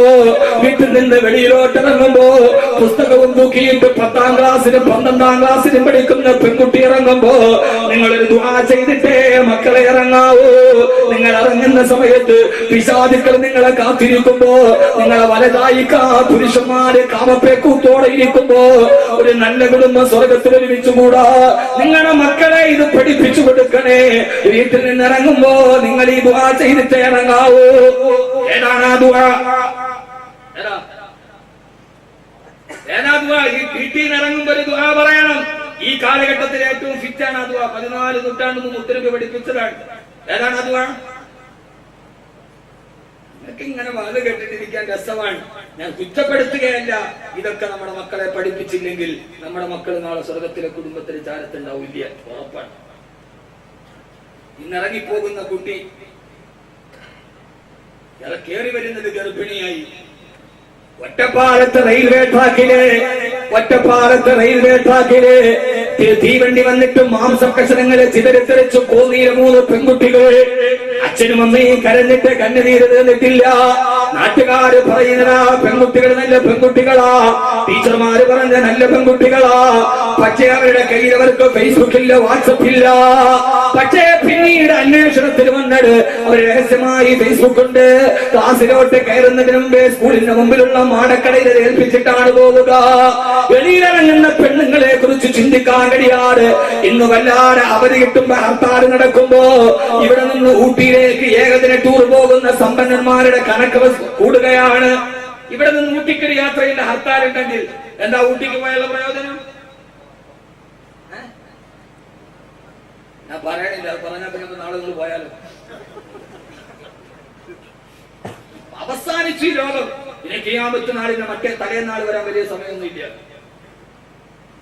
ഊട്ടിക്ക് പോകുന്ന വഴിയിൽ കൂടല്ലൂരെന്ന്, കൂടല്ലൂരുണ്ടല്ലോ സ്ഥലത്തിന്റെ പേര്, ഊട്ടിക്ക് പോണ സമയത്തിന് നല്ല ഊനൂര് എത്രയുന്നുണ്ട് അറിയില്ല. അപ്പൊ ഏതായാലും ഇവിടെ നിന്നുള്ളവരും പോയിട്ടില്ല. ഞാൻ ചോദിച്ചത് എനിക്കറിയാൻ വയ്യാഞ്ഞിട്ടല്ല, ആരെങ്കിലും പോയിട്ടുണ്ട് പെട്ടെന്ന് പറയുമല്ലോ. ഇനി ഞാൻ കഴിഞ്ഞ മാസം അതിന്റെ ഒരു ഫീച്ചർ തന്നെ ഉണ്ടായിരുന്നു. മനോരമ വാരികയിലാണെന്ന് എനിക്ക് തോന്നുന്നു, അതോ മാധ്യമ ആഴ്ചപ്പത്തേക്കിലാണ്. കൃത്യമായ ഒരു മുന്നറിയിപ്പുണ്ടായിരുന്നു. എന്താണെന്നറിയോ? ഗുണ്ടൽപേട്ട് എന്ന് പറയുന്ന സ്ഥലത്തെത്തുമ്പോ തെരുവോരത്ത് MIT-മായി കാത്തു നിൽക്കുന്നവരെ ദല്ലാളുമാരുണ്ട്. പഴയ MIT ഇപ്പോഴും തമിഴ്നാട്ടിലുണ്ട്. ഇപ്പൊ നമ്മുടെ നാട്ടിൽ MIT ഇല്ല. ഉണ്ടാ ചങ്ങനാശ്ശേരി നല്ല മത്സ്യക്കച്ചവടം നടക്കുന്ന സ്ഥലമല്ലേ. മത്സ്യക്കച്ചവടക്കാരോട് എനിക്ക് വലിയ സ്നേഹം. കാരണം ഒരു ഏറ്റവും കൂടുതൽ സദക്ക് കൊടുക്കണവരെ 10 രൂപ വെച്ച് 100 വെക്കരുത്. കാരണം ഒരു രാവിലെ അയല കൊടുക്കുമ്പോഴും അവർ മാരി ഇട്ട് കൊടുക്കണം, എണ്ണി കൊടുക്കണവരുണ്ട്. അതുകൊണ്ട് മത്സ്യക്കച്ചവടക്കാര് സദക്ക് നന്നായിട്ട് കൊടുക്കും, ബാക്കിയുള്ളവരെ പോലെയല്ല. കാരണം അവര് ഇപ്പൊ 1 കിലോ മത്തി മേടിച്ചാലും പിന്നെ 2 എണ്ണം കൂടെ അതിന്റെ കൂടെ. അതുകൊണ്ട് ആ ഒരു സ്വഭാവം ഉറപ്പ് നന്നായിട്ട് അള്ളാഹ് അവരുടെ കച്ചവടത്തിന് ബറക്കത്ത് കൊടുക്കട്ടെ. അള്ളാഹ് അവരുടെ കച്ചവടത്തിന് ബറക്കത്ത് കൊടുക്കട്ടെ. പണ്ട് MIT എന്ന് പറഞ്ഞൊരു സാധനമാണ്. അതിന്റെ ഫുൾ ഫോം മേത്തിന് 80 കിലോ മീനൊന്നാണ് MIT. ആ വാഹനം ഇപ്പോഴും തമിഴ്നാട്ടിൽ കാണാൻ ഗുണ്ടൽപേട്ടിൽ പോകുമ്പോ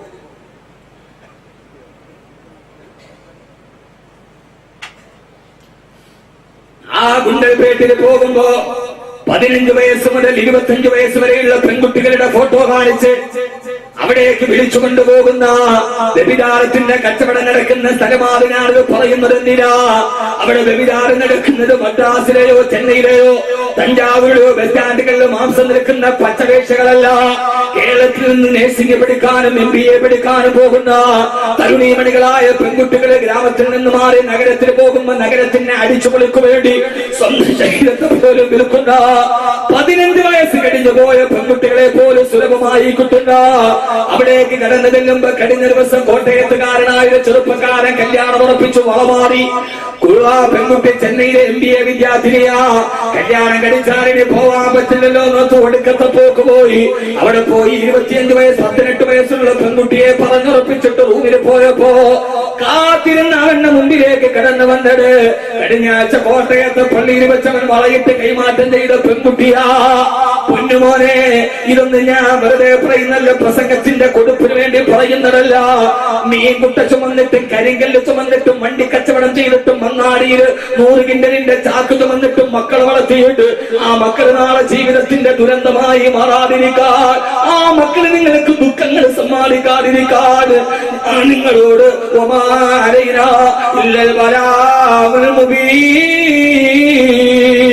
ഞാൻ വെറും ഒരു മുന്നറിയിപ്പുകാരൻ മാത്രമാണ്.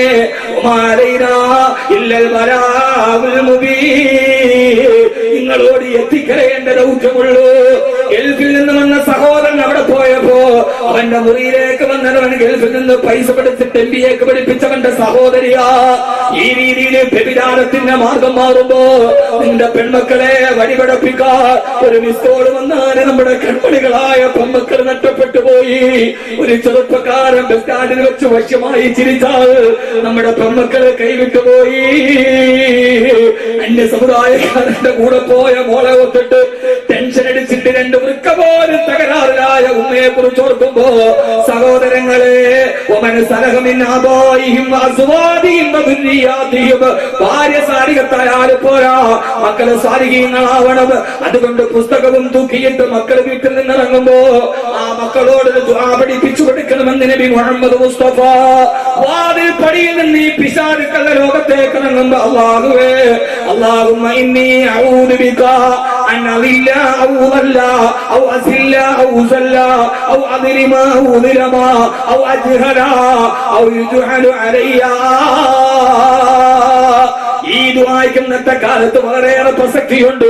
വെറുതെ അത് പറഞ്ഞിട്ട് സ്വർഗ്ഗത്തെ ആശിപ്പിക്കലല്ല, അവിടേക്ക് പോകാനുള്ള വഴി കൂടി പറഞ്ഞു തരികയാണ് വിനീതന്.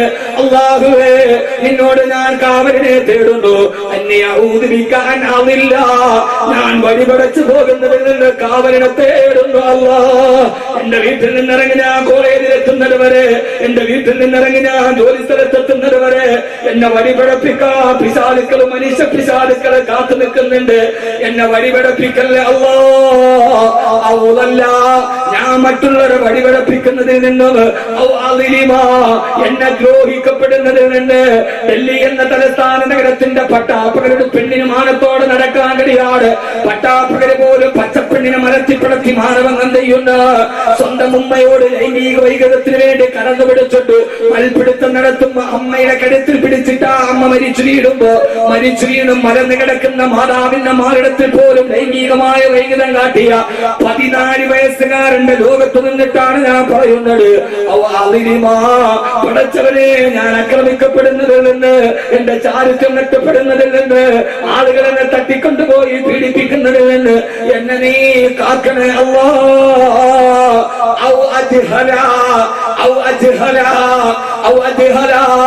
വിവരമില്ലാതെ അറിവില്ലാതെ ഞാനൊരു കെണിയിൽ പോയി വീടുന്നതിൽ നിന്ന് കാക്കണേ അല്ലാ, എന്നെ കാക്കണേ അല്ലാ. അറിവില്ലാതെ ഒരു ചെറുപ്പക്കാരന്റെ പുഞ്ചിരിയിൽ മയങ്ങി, അല്ലെങ്കിൽ ഒരു കൂട്ടുകാരിയുടെ വലയിൽ വീണ് ഞാൻ പോകുന്നതിൽ നിന്ന് കാക്കണേ അല്ലാ എന്ന് നിന്റെ മക്കളെ ദുആ ചെയ്യിപ്പിച്ചിട്ട് വേണം നീ ഇറക്കി വിടാനെന്ന് ഹബീബായ നബി മുഹമ്മദ് മുസ്തഫ സല്ലല്ലാഹു അലൈഹി വസല്ലം.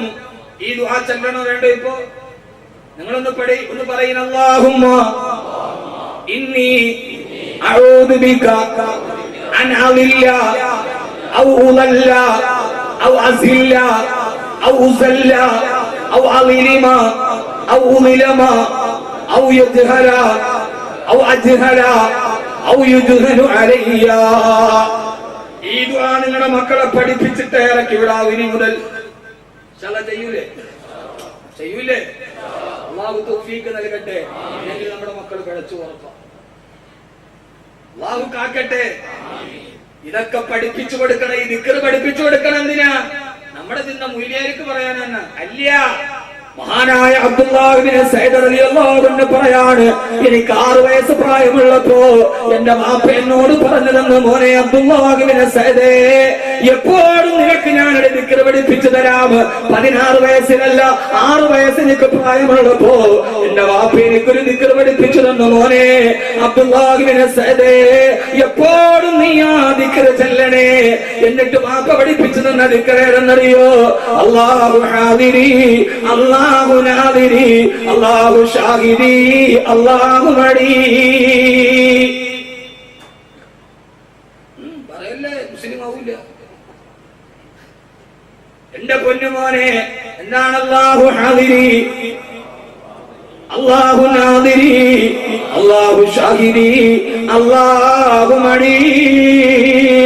പൊന്നുമോനെ അബ്ദുല്ലാഹ് ഇബ്നു സൈദ്, നമ്മളെ കതിരിലാണ് വളം വെച്ചത്, ചുവട്ടിലായിരുന്നു വളമിടേണ്ടത് അല്ലേ? മക്കളെ നന്നാക്കണം. ഇപ്പൊ പോയി ദുആ പഠിപ്പിച്ചാ പോരാ. നമ്മൾ വളം വെച്ചത് കതിരിലാണ്. യഥാർത്ഥത്തിൽ ഈ ചെടി വളരുമ്പോ ചുവട്ടിലല്ലേ ഇടേണ്ടത്. 6 വയസ്സുള്ളപ്പോഴേ ഇത് പഠിപ്പിച്ചു കൊടുക്കണം. 18 വയസ്സായി മോൻ രാത്രിയിൽ ഇരുന്നപ്പോ ഉമ്മാക്കൊരു ശബ്ദം, എന്താണെന്നറിയാവോ? വെള്ളത്തിൽ വന്നിട്ട് പരൽമീൻ വീഴുമ്പോ ഒരു ശബ്ദം കേട്ടു. പടച്ചോനെ, പാത്രത്തിൽ പരൽമീൻ വീണല്ലോ നോത്തപ്പോഴാണ് മോന്റെ മൊബൈലിൽ വാട്സപ്പിന്റെ മെസ്സേജ് വന്ന ശബ്ദമെന്ന് മനസ്സിലായത്. അങ്ങനെ പോയി നോക്കിയപ്പോഴാണ് ചിരിച്ചോണ്ടിരിക്കുന്ന പെണ്ണിന്റെ ഫോട്ടോ കണ്ടത്. ഇവൻ വടിപടച്ചല്ല അല്ലാഹുവേ എന്ന് വിചാരിച്ചിട്ട് വെള്ളിയാഴ്ച 110 രൂപ പള്ളിയിലെ ഖത്തീബിന്റെ കയ്യിൽ ഏൽപ്പിച്ച മോളെ ഒറ്റ ദിവസം കൊണ്ട് നന്നായി കിട്ടൂല. കതിരിന് നമ്മൾ വളം വെച്ചു, തെച്ചിപ്പോയി. ചുവട്ടിലാണ് വളമിടേണ്ടത്. 6 വയസ്സ് പ്രായമുള്ളപ്പോ എന്റെ വാപ്പ എനിക്ക് പഠിപ്പിച്ചു തന്നു. മഹാനവറുകൾ പറയുകയാണ്, 2 വർഷം ഞാൻ ആ ദിക്റല്ലേ. അല്ലാഹു ഹാദിരി, പൊന്നുമോനെ, അല്ലാഹു നമ്മുടെ മുമ്പിലുണ്ട്. അല്ലാഹു നാദിരി, മോനെ നീ ചെയ്യുന്നതൊക്കെ റബ്ബ് നോക്കുന്നുണ്ട്. അല്ലാഹു ഷാഹിദി, മോനെ നീ ചെയ്യുന്നതിനൊക്കെ അല്ലാഹു സാക്ഷിയാണ് കുഞ്ഞെ. അല്ലാഹു മഈ, പൊന്നു പൊന്നുമോനെ, കൽവിന്റെ കഷണമേ, റബ്ബ് നമ്മുടെ കൂടെയുണ്ട് മോനെ. എന്ന 6ാമത്തെ വയസ്സിൽ എന്റെ ഉപ്പ എനിക്ക് പഠിപ്പിച്ചു തന്നതാണ്. 2 വർഷം ഞാൻ ആ ദിക്ർ നിർത്താതെ തല്ലിയപ്പോ എന്റെ ഹൃദയത്തിന് അല്ലാഹു എനിക്ക് പ്രകാശം തന്നു. 8 വയസ്സായപ്പോ എന്റെ മോന്റെ ഹൃദയത്തിന് അല്ലാഹു പ്രകാശം കൊടുത്തു. പൊന്നുമോനെ, ഇതാ വഹറഫീ ഖുലൂബിക്കുമുൽ ഫിത്ന. ഈ ദിക്ർ പരിശീലിപ്പിച്ചിട്ട് പ്രകാശം കിട്ട ഹൃദയത്തിൽ ഈ ഫിത്ന പതിയുകയില്ല. ആ മക്കൾ ഏറ്റവും നല്ല മക്കളായി മാറുമെന്ന് ഹബീബായ നബി മുഹമ്മദ് മുസ്തഫ സല്ലല്ലാഹു അലൈഹി വസല്ലമ. അതുകൊണ്ട് ഞാൻ അവസാനിപ്പിക്കുകയാണ്, അവസാനത്തിലേക്ക് കടന്നു പോവുകയാണ്. വമൻ സ്വലഹ മിൻ ആബാഇഹിം വഅസ്വാദിഹിം വദുർരിയാതിഹിം. വാപ്പ നന്നാവണം, സാലിഹാവണം, ഭാര്യ സാലിഹത്താവണം, ഭർത്താവ് സാലിഹാകണം. വദുർരിയാതിഹിം, നമ്മുടെ മക്കളും സാലിഹീങ്ങളാവണം, ഭാര്യ സാലിഹത്താവണം. നിങ്ങൾക്കറിയുമല്ലോ, ഞാൻ ഒറ്റ ഹദീസ് കൂടി പറയാം, പറഞ്ഞേരട്ടെ. ഹബീബായ നബി മുഹമ്മദ് മുസ്തഫ, ഹബീബായ നബി മുഹമ്മദ് മുസ്തഫ ഏറ്റവും നന്നാവേണ്ടത് ഭാര്യയാണ്. അൽഉമ്മു അഹഖു ലിതർബിയത്തിൽ ഔലാദ്. മക്കളെ തർബിയത്ത് ചെയ്യാൻ ഏറ്റവും വലിയ ഉത്തരവാദിത്വം ഉമ്മയ്ക്കാണ്, പെണ്ണിനാണ്. നീ ഇപ്പൊ കുട്ടികളെ സ്കൂളിൽ വിട്ടിട്ട് അവിടെ ഇരുന്നിട്ട് ഫോണിൽ പ്രോഗ്രാമിൽ വെക്കിയിട്ട് എനിക്കൊരു പാട്ട് വെച്ചെന്നൊന്ന് പറയാനല്ല നിന്റെ ജോലി. എല്ലാവർക്കും അതിനകത്താണ് ഫോണി പ്രോഗ്രാം നടക്കുക. അത് ആരാണ്? ചങ്ങനാശ്ശേരി എന്നാണ് വിളിക്കണത്. എനിക്ക് ആ പുതിയ സിനിമയിലെ പാട്ടൊന്ന് വെച്ച് തരണം. ഏത് പാട്ടാണ്? ഇന്ന പാട്ട്. ആർക്കാണ്? എന്റെ പെണ്ണുപിള്ളക്ക് ഡെഡിക്കേറ്റ് ചെയ്യാനാണ്. അപ്പൊ നിങ്ങൾ എന്താ കിതയ്ക്കുന്നത്? കിതയ്ക്കാതെ സമാധാനത്തിൽ പറയും. സമാധാനത്തിൽ പറയാൻ സമയമില്ല, പള്ളിയിൽ കൗണ്ട് കൊടുക്കാറ്, ഞാൻ നിസ്കരിക്കാൻ പോകും. നിസ്കാരത്തിലുള്ള ഓട്ടത്തിന്റെ ഇടയിലും നമുക്കിത് നന്നായിട്ടുണ്ട്. എല്ലാവരും ഇരിക്കാൻ ഇൻഷാ അല്ലാഹ് അവസാന ദുആ ചെയ്ത് പിരിയാം. സമയം കൂടിയെങ്കിൽ ഞാൻ ഇൻഷാ അല്ലാഹ് നിർത്താം. ഇനി 1 മണിക്കൂറുണ്ട്.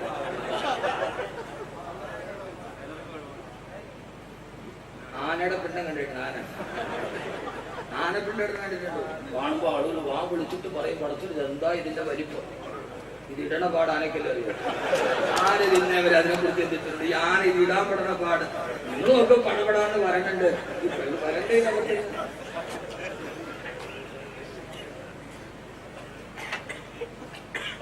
ആദരവായ പ്രവാചകൻ നബി മുഹമ്മദ് മുസ്തഫ, ആദരവായ പ്രവാചകൻ നബി മുഹമ്മദ് മുസ്തഫ. അതുകൊണ്ട് ആദ്യമായിട്ട് എനിക്ക് പറയാനുള്ളത്, പെണ്ണാണ് നന്നാവേണ്ട രാജ്യം. ആണ് നന്നാവണോ? ആകണം. പക്ഷേ നീ നന്നാകുമ്പോൾ ആണ് നന്നാവും. പെണ്ണിനാണിനെ നന്നാക്കാൻ പെട്ടെന്ന് വെച്ചു.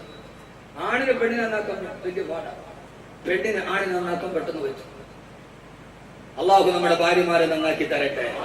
അള്ളാഹു നമ്മുടെ ഭാര്യമാരെ നന്നാക്കി തരട്ടെ. അതിനെന്ത് ചെയ്യണം? ആദരവായ പ്രവാചകൻ നബി മുഹമ്മദ് മുസ്തഫ സല്ലല്ലാഹു അലൈഹി വസല്ലം പറയുകയാ, ഇയ്യാകും വഹളറാത്തുമി, നിങ്ങളെയും ഹളറാത്തുമിനെയും നിങ്ങൾ സൂക്ഷിച്ചുകൊള്ളണേ. കല്യാണം കഴിക്കാത്ത ആരെങ്കിലും ഉണ്ടെങ്കിൽ, ഇതിൽ കല്യാണം കഴിക്കാത്തവരൊക്കെ ഒന്ന് കൈവക്കിക്കാൻ നോക്കട്ടെ. കല്യാണം കഴിക്കും കൈവക്കും മക്കളെ, ഇവിടെ വെച്ച് തന്നെ ആയാലോ. ഒക്കെ കല്യാണം കഴിക്കാത്തവരെന്ന് കൈവക്കി. നിങ്ങളെ ശ്രദ്ധിച്ച് ഹദീസ് കേൾക്കണം.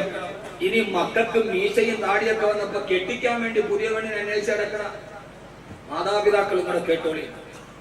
പെണ്ണിന് 200 പവന്റെ സ്വർണം വേണം. അപ്പൊ അതൊക്കെ മാറി.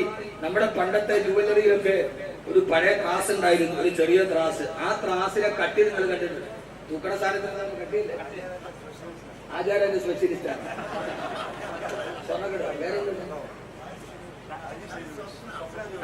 സ്വപ്നാലി പോലെ. ഓ ഓ ഓ നമ്മുടെ മാഷാ അല്ലാഹ്. എന്റെ വളരെ അടുത്ത സുഹൃത്താണ് സിറാജ്. ആ സ്വപ്നം അന്നങ്ങാണ്ട് പറഞ്ഞൊരു ഓർമ്മ. അള്ളാഹു അദ്ദേഹത്തിന് ആഫിയത്തും ആരോഗ്യവും നൽകി അനുഗ്രഹിക്കണം. കാണാൻ പോണത് എന്റെ വളരെ അടുത്ത അല്ല. അതിനല്ലേ സിറാജ് തെറ്റിദ്ധരിക്കല്ലേ. ഞാൻ അദ്ദേഹത്തെ കണ്ടിട്ട് ഒത്തിരി നാളായി. ഞാൻ അയത്തിന് സത്യമായിട്ട് ജോലി ചെയ്യുമ്പോൾ എന്നെ ഏറെ സ്നേഹിക്കുകയും എന്നെ സഹായിക്കുകയും ഒക്കെ ചെയ്തൊരു വലിയ മനുഷ്യനാണ് സാർ. ഞാൻ എന്റെ കൽബിൽ ഇപ്പോഴും സ്നേഹിക്കുന്ന. പിന്നീട് ഞങ്ങൾ അവരെ കാണാൻ പറ്റില്ല, എന്റെ തിരക്കുമായി. ഞാൻ അദ്ദേഹത്തെ ഒന്ന് അന്വേഷിച്ചടക്കുന്നതാണ് പെട്ടെന്ന്. എന്റെ വളരെ അടുത്താണ്. ഞാൻ ഹൃദയം കൊണ്ട് വളരെയേറെ സ്നേഹിക്കുന്ന ഒരാളാണ്. അള്ളാഹു അദ്ദേഹത്തിന് ആഫിയത്ത് സന്തോഷം നൽകട്ടെ. അദ്ദേഹത്തിന്റെ വിവരം അറിയാൻ പറ്റില്ല, അങ്ങനെ തെറ്റിദ്ധരിക്കലോ. ആവശ്യത്തിന് ചീത്തപ്പേരുണ്ട്, ഇനി അല്ലാത്തവങ്ങൾ വേണ്ട. അള്ളാഹു നമ്മളെ സ്വീകരിക്കുമാറാകട്ടെ. അന്നത്തെ കട്ടി നമ്മളൊന്ന് ആലോചിച്ച് നോക്കി. ബട്ടൺസിന്റെ അത്രയും വരെയുള്ള ഒരു സാധനം ഉണ്ടായിരുന്നു കട്ടി, അതിട്ടിട്ടാണ് ഇങ്ങനെ നോക്കുക. ഇപ്പൊ ജുവലറിയിലെ ത്രാസൊക്കെ മാറ്റി മലഞ്ചരക്കടയിൽ ഒട്ടുപാല് തൂക്കണ ത്രാസാണ് ഇപ്പൊ. കാരണം സ്ത്രീധനം 2 കിലോ 3 കിലോ 4 കിലോ ഒക്കെയാണ്. പണ്ടൊക്കെ 10 ഗ്രാം 10 പവൻ, അതിന്റെ അപ്പുറത്തേക്ക് എന്താ സ്ത്രീധനം ഉള്ളത്? ഇന്ന് മലഞ്ചരക്കടയിൽ ഒട്ടുപാല് തൂക്കണ ത്രാസ് വെച്ചിട്ടാണ് സ്വർണം തൂക്കുക. കാരണം ഓരോരുത്തരും അന്വേഷിക്കുന്നത് പെണ്ണിനെത്ര മുതലുണ്ട്, പെണ്ണിനെത്ര സ്വർണമുണ്ട്. പൊള്ളാച്ചി ചന്തയിൽ പോത്തിന് വില പറയുന്ന മാതിരി പെണ്ണിന്റെ കയ്യിൽ നിന്ന് സാധനം വാങ്ങിച്ചുകൊണ്ട് പോകുന്ന ആളുകൾ ഒന്ന് ചിന്തിച്ചോണേ.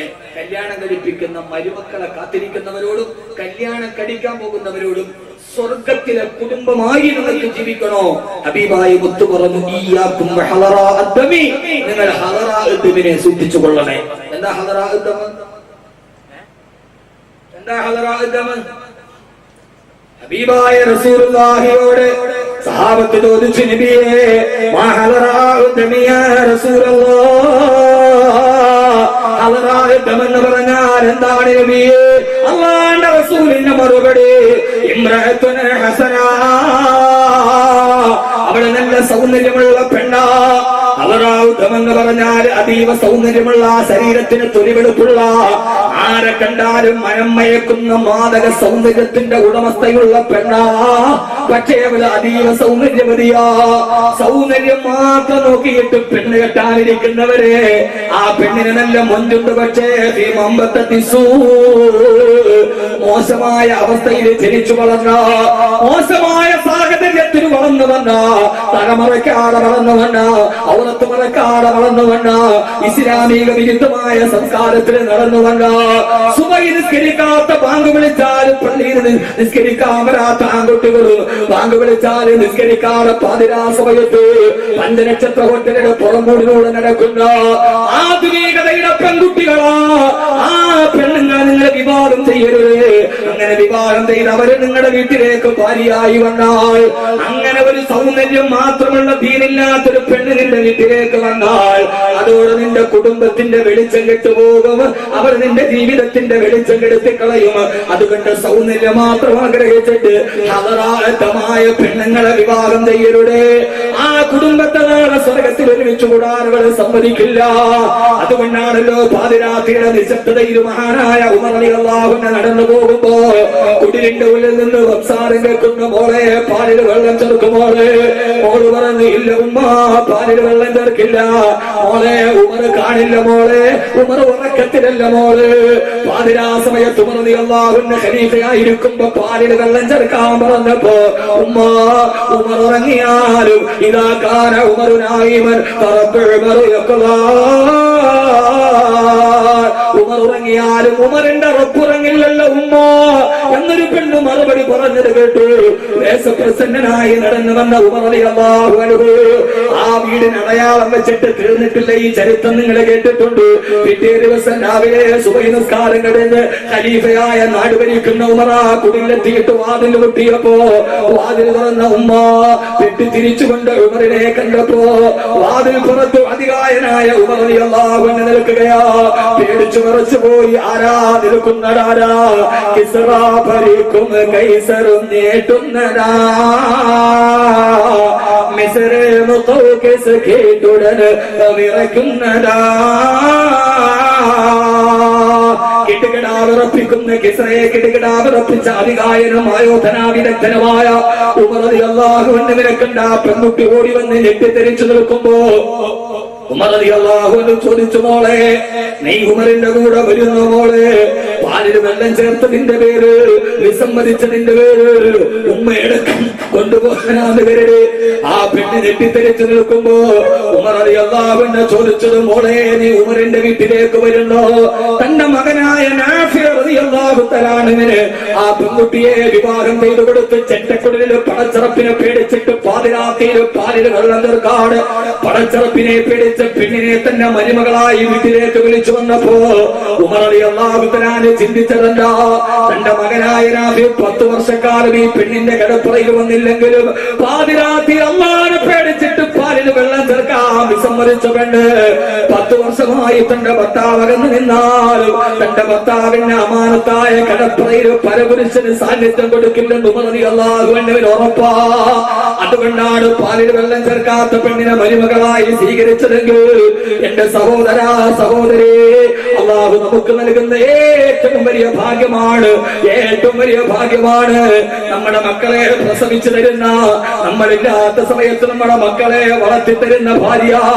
നിങ്ങൾക്ക് നീമല്ലോ പാരാഭാരം പോലെ പരന്നു കിടക്കുന്ന ചുട്ടുകൊള്ളുന്ന മണലാരണ്യത്തിൽ കൈപ്പിടിയിൽ കിടന്ന് പിഞ്ഞു പെയ്തൊരു പൊട്ടിക്കരയുമ്പോ ഒരു വിദൂരമായ മനുഷ്യവാസത്തിന്റെ വിദൂരമായ സാധ്യത പോലുമില്ലാത്ത ജനകളികളുടെ സാന്നിധ്യം നിർവചിക്കാൻ കഴിയാത്ത മരുഭൂമിയിൽ പ്രിയപ്പെട്ട ഭർത്താവ് മരുഭൂമിയിലൂടെ മറുഭാഗത്തേക്ക് മാഞ്ഞു പോകുമ്പോ കടത്തുവെള്ളം തുഴഞ്ഞു പോകുന്ന വഞ്ചക്കാരെ കടത്തുവെള്ളം തുഴഞ്ഞു മറുകരയിലേക്ക് മാഞ്ഞു പോകുന്നത് വരെ നോക്കി നിൽക്കുന്ന യാത്രക്കാരുടെ പോലെ തന്റെ ഭർത്താവ് കണ്ണിൽ നിന്ന് മാഞ്ഞു പോകുമ്പോ പിഞ്ഞു പൈതൽ കയ്യിൽ പിടിച്ചിട്ട് ദാഹജലത്തിന് വേണ്ടി കൈകാലിട്ടടിക്കുമ്പോ പ്രിയപ്പെട്ട പൈതലിന്റെ വായിലേക്ക് ഒരു തുള്ളി വെള്ളം കൊടുക്കാൻ പോയടാ.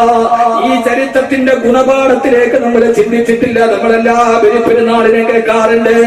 അവസാനം തന്റെ ഉപ്പായ കണ്ടപ്പോ മാറി നിന്നില്ല, ഓടി വന്നിട്ട് ഉപ്പാനെ കെട്ടിപ്പിടിച്ചിട്ട് കവളത്തോട്ട് ചേർന്ന് നിൽക്കുമ്പോ ഏറ്റവും വലിയ ബെസ്റ്റ് സെന്ററായ ആട് ജീവിതം എഴുതിയ പ്രവാസികളുടെ ജീവിതം എഴുതിയ കഥയിലൊരു കഥ പറയുന്നുണ്ട്.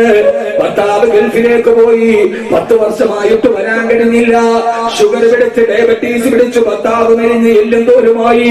10 വർഷം കഴിഞ്ഞിട്ട് ആരോ പൈസ കൊടുത്ത് കയറ്റടിച്ച് വീട്ടിൽ വന്നപ്പോ എനിക്കാ പാകത്തിൽ നിന്ന മകനെന്ന് 10 വയസ്സുകാരൻ മുറ്റത്ത് കളിക്കുന്നുണ്ട്.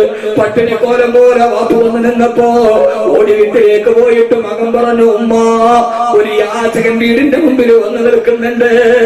ഉമ്മ ഓടി വന്ന് നോക്കുമ്പോ അരോഗജനകാത്രനായി ഗൾഫിൽ പോയിട്ട് ആടിനെ മേച്ച് ജീവിച്ച് ക്ഷീണിച്ചു വന്ന പിതാവാണ്. മകനെ നോക്കിയിട്ട് പറഞ്ഞു, മോനെ ഇത് യാചകനല്ല, നിന്റെ ഉപ്പയാന്ന് പറഞ്ഞു കൊടുക്കുമ്പോ വികാരതീവ്രമായ രംഗൻ നോവലിസ്റ്റ് അവിടെ എഴുതി വെക്കുന്നുണ്ട്. ആ മോൻ നല്ല നിഷ്കളങ്കത്തോടെ എല്ലെന്തോരുമായി നിൽക്കുന്ന വാപ്പയെ നോക്കിയിട്ട് അന്ന് വീടിന്റെ ചുവരില് വാപ്പ ഗൾഫിന് പോയപ്പോ എടുത്ത സമയത്തെടുത്ത ചുവന്ന തൊടുതൊടുത്തുള്ള നല്ല സുന്ദരമായ മുഖമുള്ള വാപ്പയുടെ ഫോട്ടോ ചുവരിൽ നിൽക്കുന്നുണ്ട്. ആ മകൻ അതിലേക്ക് നോക്കിയിട്ട് പറഞ്ഞു, ഉമ്മ എനിക്ക് ഈ ഫോട്ടോയിൽ ഇരിക്കുന്ന വാപ്പായ മതി, എനിക്ക് ഈ മുറ്റത്തിരിക്കുന്ന മെലിഞ്ഞുണങ്ങിയ വാപ്പാന വേണ്ട എന്ന് മകൻ പറയുന്ന വികാര തീവ്രമായ രംഗൻ നോവലിസ്റ്റ് എഴുതി വെക്കുന്നുണ്ട്. ഇന്ന് എന്റെയും നിങ്ങളുടെയും ഒക്കെ യഥാർത്ഥ ജീവിതത്തിന്റെ കഥ ഇങ്ങനെയാണ്. ഈ ആരോഗ്യം നഷ്ടപ്പെട്ടു പോകുമ്പോ, ഈ സമ്പത്ത് നഷ്ടപ്പെട്ടു പോകുമ്പോ, ഭാര്യ മക്കൾക്ക് പോലും വേണ്ടാത്തവനായി ഉമ്മറത്ത് നെടുവീർപ്പിട്ട് ചാരികസേരയിലെ ചാരിയിരുന്ന മാനത്തേക്ക് നോക്കി മാനം പോകാതെ മാനം സംരക്ഷിച്ചിട്ട് സർവ്വദുഃഖവും ഉള്ളിൽ നോക്കി നിൽക്കുമ്പോ 9 വർഷം കഴിഞ്ഞിട്ട് ഇബ്രാഹിം നബി വരുമ്പോ അവിടെ കിടന്നുറങ്ങി ഇബ്രാഹിം നബി രാവിലെ എഴുന്നേറ്റിട്ട് പറഞ്ഞു, ഹാദറാ ഹാദറാ, ഇന്നലെ രാത്രി ഞാനൊരു സ്വപ്നം കണ്ട് നമ്മുടെ മകനെ ബലിയെടുക്കാൻ. എടി പെണ്ണെ ഒന്ന് ചിന്തിച്ചു നോക്കെന്റെ പൊന്നു സഹോദരിമാരെ, 9 വർഷം കഴിഞ്ഞ് വളർത്തി വലുതാക്കിയിട്ട് വന്നിട്ട് രാത്രി എഴുന്നേറ്റിട്ട് സ്വപ്നം കണ്ടു നമ്മുടെ മകനെ കടുത്തിറക്കണമെന്ന് പറഞ്ഞപ്പോ ആദരാബീവി പൊട്ടിത്തെറിച്ചില്ല, പരിഭവം പറഞ്ഞില്ല. അള്ളാഹുവിന്റെ കൽപ്പനയാണെങ്കിൽ കൊണ്ടുവെക്കൂ.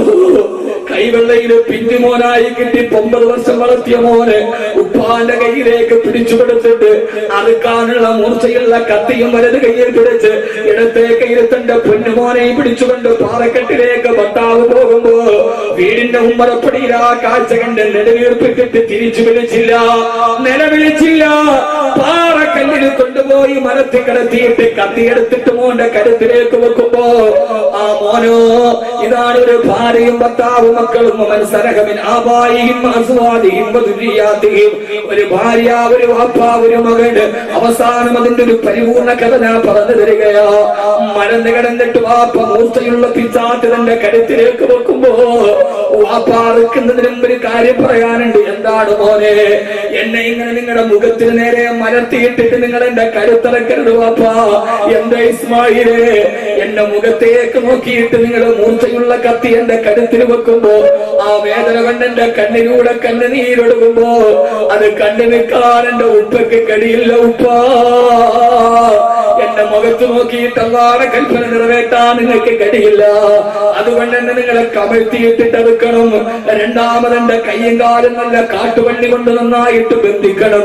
എന്റെ ഇസ്മായിലെ കഴുത്തിലേക്ക് കത്തിവെച്ചിട്ട് മാംസം മുറിഞ്ഞ് ഞരമ്പുകൾ മുറിയുമ്പോ വേദന കൊണ്ട് മകനിങ്ങനെ കയ്യും കാലിട്ടടിച്ച് ഈ പാറക്കെട്ടിൽ പിടയുമ്പോ എന്റെ കയ്യും കാലും വിട്ടടിക്കുന്നത് കണ്ടാൽ എന്റെ വാപ്പാടെ ഹൃദയം പതറിപ്പോകും വാപ്പാ.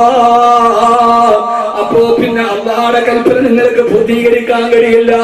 അള്ളാടെ കൽപ്പന പൂർത്തീകരിച്ചില്ലെങ്കിൽ എനിക്കും ഉപ്പാക്കും ഉമ്മാക്കും സ്വർഗത്തിൽ പോവാൻ കഴിയില്ല.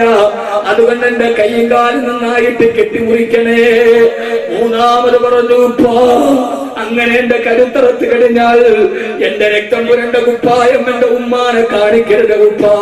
എന്റെ ഉമ്മാക്ക് സഹിക്കാൻ കഴിയില്ല. എന്റെ ഉമ്മാക്ക് ഒരിക്കലും സഹിക്കാൻ കഴിയില്ല. സഹോദരങ്ങളെ, ഒരു വേള നിങ്ങൾ ചിന്തിച്ചു നോക്ക്. 9 വർഷം കഴിഞ്ഞ് തിരിച്ചു വരുമ്പോ കത്തിയെടുത്ത് കഴുത്തിലേക്ക് വെക്കുമ്പോൾ ഉപ്പാന്ന് വിളിച്ച പൊന്നുമോനെ ഇബ്രാഹിം നബിക്ക് കൊടുത്തതാരാ? ആ 9 വർഷക്കാലം മരുഭൂമിയിൽ ഇരുന്നു കൊണ്ട് ദുരിതത്തിന്റെ ജീവിതം നയിക്കുമ്പോ ഓരോ പ്രാവശ്യവും ഭക്ഷണം വിളമ്പി കൊടുക്കുമ്പോ പൊന്നുമോനെ ഇസ്മായിലെ, എന്റെ വാപ്പ പലസ്തീനിലേക്ക് പോയത് അള്ളാഹുവിന്റെ തൃപ്തിക്ക് വേണ്ടിയാണ്, നമ്മളെ സ്വർഗത്തിലേക്ക് കൊണ്ടുപോകാനാണ്. വാപ്പ ഇല്ലാത്ത സമയത്ത് വാപ്പയുടെ കട്ടപ്പാടിനെ പറഞ്ഞു പഠിപ്പിച്ചു കൊടുത്ത ഇസ്മായിൽ നബിയെ പഠിപ്പിച്ചു കൊടുത്ത ഹാജറ ബീവിയ അതേപോലെ ഒരു മോനെ സമ്മാനിച്ചതെങ്കിൽ എന്റെ പ്രിയപ്പെട്ട ചെറുപ്പക്കാരാ, നമ്മളില്ലാത്ത സമയത്ത് ഗൾഫിൽ കിടന്ന് കഷ്ടപ്പെടുമ്പോ നമ്മുടെ വീട്ടിൽ നിന്ന് രാവിലെ ഇറങ്ങി പോകുമ്പോ രാവിലെയും ഉച്ചക്കും വൈകുന്നേരവും നമ്മുടെ പൊന്നുമക്കൾക്ക് ചോറ് വിളമ്പി കൊടുക്കുമ്പോ ആ സമയത്ത് ആദ്യത്തെ പിടിയെടുത്ത് വാരി കൊടുക്കുമ്പോ പൊന്നുമക്കളെ, നിങ്ങളുടെ വാപ്പ ചങ്ങനാശ്ശേരി ചന്തയിലെ കിണ്ടൽ ചാക്ക് ചുമന്നിട്ട് കൊണ്ടുവരുന്ന വേർപ്പിന്റെ പണമാണിത്. നിങ്ങളുടെ വാപ്പനാപകരില്ലാതെ ചങ്ങനാശ്ശേരിയിൽ 3 ചക്രത്തിന്റെ മകളുടെ ജീവിതത്തിന്റെ ഭാരം കേട്ട് വാപ്പ ആട്ടോറിക്ഷ ഓടിച്ചിട്ട് കൊണ്ടുവരുന്ന പൈസയാണ് മക്കളെ. നിങ്ങളുടെ വാപ്പ മത്സ്യക്കച്ചവടം നടത്തി ഈ പൊരുവെയിലത്ത് ചങ്ങനാശ്ശേരിയിലൂടെ നടന്നു പോയിട്ട് കിട്ടിയ പൈസയാണിത് മക്കളെ. നിങ്ങളുടെ വാപ്പ ഗൾഫിൽ കിടന്നിട്ട് പൊരുവെയിലത്ത് 2 നേരം ഭക്ഷണം കഴിച്ചിട്ടാണ് നമുക്ക് 3 നേരം ഭക്ഷണം തരുന്നതെന്ന്. വാപ്പയില്ലാത്ത സമയത്ത്, നമ്മളില്ലാത്ത സമയത്ത് നമ്മളെ കുറിച്ചും മക്കളോട് പറഞ്ഞു കൊടുത്തിട്ട് വളർത്തുന്നൊരു ഭാര്യക്കല്ലാതെ അങ്ങനെ ഒരു ഭാര്യ അല്ലാഹു നമുക്ക് നൽകിയാൽ വൽ മലായികത്തു യദ്ഖുലൂന അലൈഹിം മിൻ കുല്ലി ബാബ്, നാളെ സ്വർഗ്ഗത്തിന്റെ വാതിലിലൂടെ നമുക്ക് സലാം പറയുന്ന കുടുംബ ജീവിതം അല്ലാഹു സ്വർഗ്ഗത്തിൽ തരുമെങ്കിൽ അല്ലാഹുവേ ഞങ്ങളുടെ ഭാര്യമാരെ നീ അങ്ങനെ ആക്കണേ അല്ലാ, നീ അങ്ങനെ ആക്കണേ അല്ലാ, നീ അങ്ങനെ ആക്കണേ അല്ലാ. ഇനിയും ഈ വിഷയവുമായി ബന്ധപ്പെട്ട് ധാരാളം കാര്യങ്ങൾ ചർച്ച ചെയ്യാനുണ്ട്. ഇൻഷാ അല്ലാഹ് ഭാര്യയും ഭർത്താവും പരലോകത്ത് കണ്ടുമുട്ടുന്ന സംഭവം ഖുർആൻ പറയുന്നുണ്ട്, ഓടുന്ന സമയം ഖുർആൻ പറയുന്നുണ്ട്. അതൊക്കെ ഇതിന്റെ ഒരു 2ാം ഭാഗമായിട്ട് പിന്നീട് നമുക്ക് എപ്പോഴെങ്കിലും പറയാം. അല്ലാഹു നമ്മളെ സ്വീകരിക്കുമാറാകട്ടെ, അല്ലാഹു നമ്മളെ സ്വീകരിക്കുമാറാകട്ടെ, അല്ലാഹു നമ്മളെ സ്വീകരിക്കുമാറാകട്ടെ. എന്റെ പ്രിയപ്പെട്ട സഹോദരങ്ങളെ, അതുകൊണ്ട് ഈ സദസ്സിനെ അല്ലാഹു വിജയിപ്പിക്കുമാറാകട്ടെ. നാളെ ഭാര്യയോടൊത്ത് മക്കളോടൊത്ത് സ്വർഗത്തിൽ ഒരുമിച്ച് കൂടാൻ അല്ലാഹു തൗഫീഖ് നൽകി അനുഗ്രഹിക്കുമാറാകട്ടെ. ആരും എഴുതേക്കരുത്, നമ്മുടെ ദുആയിലേക്ക് കടക്കുകയാണ്. അല്ലാഹുവേ നീ ഞങ്ങളെ സ്വീകരിക്കണേ അല്ലാ, നീ ഞങ്ങളെ സ്വീകരിക്കണേ അല്ലാ. ഇത്രയും നേരം ഇരുന്ന് സഹകരിച്ചവർ അവസാനം നടക്കുന്ന ഈ ദുആയുടെ പരിസമാപ്തിയിൽ എത്രയോ ആളുകൾ ഇവിടെ എത്തിച്ചേർന്നിട്ടുണ്ട്. അല്ലാഹുവേ നീ സ്വീകരിക്കണേ റഹ്മാനേ. ഏത് സമയത്ത് വന്ന് മരണം നമ്മളെ മാടി വിളിച്ചാലും, മരണം നമ്മളെ മാടി വിളിച്ചാലും, മരണം നമ്മളെ മാടി വിളിച്ചാലും, എന്തേടി പെണ്ണെ 2.5 മണിക്കൂർ നിന്റെ വീട്ടിലിരിക്കുന്ന ടിവിയിൽ നിന്നെ പൊട്ടിച്ചിരിപ്പിച്ച നിന്റെ കൽപ്പന എന്തേ? ഹൈദരാബാദിലെ 5 നക്ഷത്ര ഹോട്ടലിന്റെ ശീതീകരിച്ച റൂമിൽ നാളെ അഭിനയിക്കുന്ന സിനിമയുടെ തിരക്കഥയും വായിച്ചിട്ട് കിടന്നുറങ്ങിയ പെണ്ണ് രാവിലെ വിളിച്ചെടുക്കുമ്പോൾ അരുന്നേക്കാട് മരവിച്ച് കിടക്കുമ്പോ 6 അടി മണ്ണിലേക്ക് പോയ ആ പെണ്ണിന്റെ കവിളും കണ്ണുകളും ഇന്ന് പുഴുക്കളുടെ മാംസമായി മാറി, പുഴുക്കളുടെ ആഹാരമായി മാറി. ഞാൻ നിങ്ങളും കബീർ ബാക്കവീന്ന് നിങ്ങൾ പറയുന്ന, സിറാജുദ്ദീൻ കാസിമീന്ന് നിങ്ങൾ പറയുന്ന, 25 വർഷം പ്രസിഡന്റായി എന്ന് പറയുന്ന ഏത് മേൽവിലാസവും മണ്ണിലേക്ക് പോയാൽ പ്രയോജനം ചെയ്യില്ല. എത്ര വലിയ പ്രാസംഗികനെന്ന് പറഞ്ഞിട്ട് കാര്യമില്ല. ഒരാള് 2 മണിക്കൂർ പ്രസംഗിച്ചാൽ 2 ലക്ഷം അക്ഷരം അവന്റെ നാവിൽ നിന്ന് വരുമെന്നാണ്. 18 വർഷമായി ഞാൻ പ്രസംഗം തുടങ്ങിയിട്ട് എത്ര മണിക്കൂറുകൾ കൊണ്ട്. ആദ്യകാലത്തൊക്കെ 7 മണിക്കൂർ പ്രസംഗിച്ചിട്ടൊക്കെ ഉണ്ട്. പക്ഷെ ഇപ്പൊ ആ ഭൂമിയൊക്കെ തീർന്നു. 2 തന്നെ ഇപ്പൊ ചുരുക്കമാണ് പ്രസംഗിക്കുക. അള്ളാഹു ആഫിയത്തും ആരോഗ്യവും നൽകട്ടെ. സഹോദരങ്ങളെ, ലക്ഷക്കണക്കിന് അക്ഷരം പറഞ്ഞവന്റെ നാവിൽ നിന്ന് മരിക്കുന്ന നേരത്ത് 24 അക്ഷരം മുറിയാൻ കഴിഞ്ഞില്ലെങ്കിൽ ലാ ഇലാഹ ഇല്ലല്ലാഹ് മുഹമ്മദ് റസൂലുള്ളാഹ് എന്നൊരു 24 അക്ഷരം തികച്ചു പറയാൻ കഴിഞ്ഞില്ലെങ്കിൽ വാക്കവിയും കണക്കാണ്, പ്രസിഡന്റും കണക്കാണ്, കാസിമിയും കണക്കാണ്, ഹാഫിളും കണക്കാണ്. ഒരേപോലെ കിടക്കുന്ന 6 അടി മണ്ണിലേക്ക് പോകേണ്ടവരാണ് നമ്മൾ. പൊന്നുമോളെ, നിന്റെ ഈ മാംസം പച്ചപ്പുഴുവിനെ തിന്നാനുള്ളതാണ്. നാളെ പരലോകത്തിലേക്ക് മാറി നിൽക്കുക. 6 അടി മണ്ണിലേക്ക് നമുക്ക് പ്രയോജനം ചെയ്യുക. അല്ലാഹു നമ്മളെ സ്വീകരിക്കുമാറാകട്ടെ. ഈ അടുത്ത സമയത്ത് കോഴിക്കോട് ഒരു പ്രസംഗത്തിന് സിൽവർ ജൂബിലിക്ക് പോയപ്പോ അവിടുത്തെ കുട്ടികൾ എന്റെ ഒരു അഭിമുഖം നടത്തി. സുബനീറിന് വേണ്ടി 4 പേരുടെ അഭിമുഖമാണ് പ്രഭാഷണ രംഗത്ത് നിന്ന് അവർ തെരഞ്ഞെടുത്തത്. ഒന്ന് റഹ്മത്തുള്ള കാസിമി, ഒന്ന് സിംസാർ ലഹുദവി, മറ്റൊന്ന് അബ്ദുസ്സമദ് സാഹിബ് പൂക്കോട്ടൂർ. 4ാമത് പ്രഭാഷണ കലയിൽ നിന്ന് എന്നെയാണ് സംസാരിച്ചത്. ഓരോ കാര്യം പറഞ്ഞിട്ട് അവർ ഓരോ ചോദ്യം ചോദിച്ചു. അതിനൊക്കെ മറുപടി പറഞ്ഞു. അവസാനം എന്നോട് ചോദിച്ചു, നിങ്ങളുടെ ജീവിതത്തിലെ ഏറ്റവും വലിയ അസുലഭമായ സമയം നിമിഷം ഏതാണ്? 18 വർഷത്തെ പ്രസംഗത്തിലൂടെ സ്വാധീനിച്ച ഏറ്റവും വലിയ സംഭവം ഏതാണ്? അന്ന് ഞാൻ പറഞ്ഞ ഒരു മറുപടിയുണ്ട്. പാലക്കാട് അടുത്തൊരു കുഗ്രാമത്തിൽ ഒരു യത്തീംഖാനയുണ്ട്. 50 കുട്ടികളുണ്ട് യത്തീംഖാനയിൽ.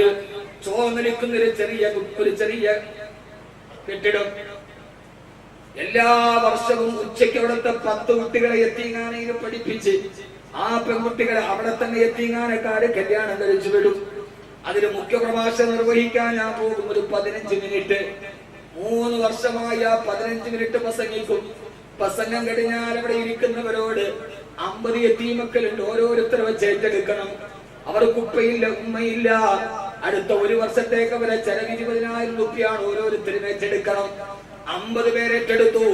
കഴിഞ്ഞ 17-ാം തീയതി ആ പ്രസംഗമായിരുന്നു. 5 മിനിറ്റ് 50 കുട്ടികളെ ഏറ്റെടുത്ത് ഓരോരുത്തരും ഇറങ്ങി വരുമ്പോ യതീമീങ്ങളായ 5 കുട്ടികൾ എന്റെ ചുറ്റു വന്നിട്ട് പറഞ്ഞു, ബാക്കമുസ്താർ അടുത്ത വർഷവും വരുമോ? കാറിലേക്ക് കയറുകയാണ്. ഞാൻ ചോദിച്ചു, എന്തേ മക്കളെ, അടുത്ത വർഷം നിങ്ങൾ വന്നില്ലെങ്കിൽ ഞങ്ങൾക്ക് അടുത്ത 1 വർഷത്തേക്കുള്ള ഭക്ഷണം തരാൻ ഞങ്ങൾക്ക് ഉപ്പയില്ല, നിങ്ങൾക്ക് ഉമ്മയില്ല. ഉസ്താദ് അത് പറഞ്ഞു, 1 വർഷത്തെ ചെലവേൽപ്പിക്കുന്നത് കൊണ്ടാണ് 1 വർഷത്തെ നിങ്ങളുടെ ഭക്ഷണം കഴിഞ്ഞു പോകുന്നത്.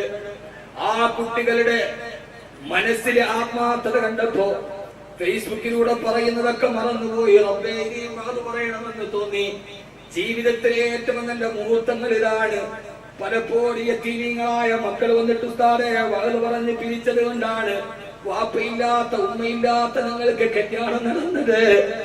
അൽഹംദുലില്ലാഹ്, നാളെ മരിച്ചാലും മായാത്ത സദക്കകളും മുദ്രകളും അതാണ്. ഈ സദസ്സിൽ നിന്നൊരു 3 പെൺകുട്ടികളുടെ വിവാഹം നടത്തണമെന്ന് സംഘാടകരെ തീരുമാനിച്ചിട്ടുണ്ട്. അഗതികളായ, അനാഥകളായ, നിരാലംബരായ, നിരാശ്രയരായ, അവർക്ക് ആങ്ങളമാരില്ല, അവർക്ക് ഉപ്പമാരില്ല, അവർക്ക് താങ്ങാൻ ആരുമില്ല, അവരാരുമില്ലാത്തോർ, ആലംബമില്ലാത്തോർ, അവരുടെ ദുഃഖങ്ങൾ ആരറിയാൻ, അവരത്താഹീനന്മാർ, ആലംബഹീനന്മാർ, അവരുടെ സങ്കടമാരു കേൾക്കാൻ. സങ്കടം കേൾക്കാൻ ആരുമില്ലാത്ത, ദുഃഖം പറയാൻ ഒരാളുമില്ലാത്ത ഒരു 3 പേരെ മഹല്ലേറ്റെടുത്ത് വിവാഹം ചെയ്യുകയാണ്. ഇൻഷാ അല്ലാഹ് ആരുമില്ലാത്തവർക്ക് വേണ്ടി 1 പവന്റെ സ്വർണം ഇൻഷാ അല്ലാഹ് ഞാൻ കൊടുത്തേക്കാം. കല്യാണത്തിന്റെ സമയമാകുമ്പോ ഏൽപ്പിച്ചാ മതി. സന്തോഷത്തോടെ ഈ ചങ്ങനാശ്ശേരിയിലെ ഈ സദസ്സിൽ നിന്ന് അല്ലാഹു ആഗ്രഹത്തോടെ പറയുന്നു, അല്ലാഹു സബലീകരിക്കുമാറാകട്ടെ. നമ്മുടെ മക്കൾ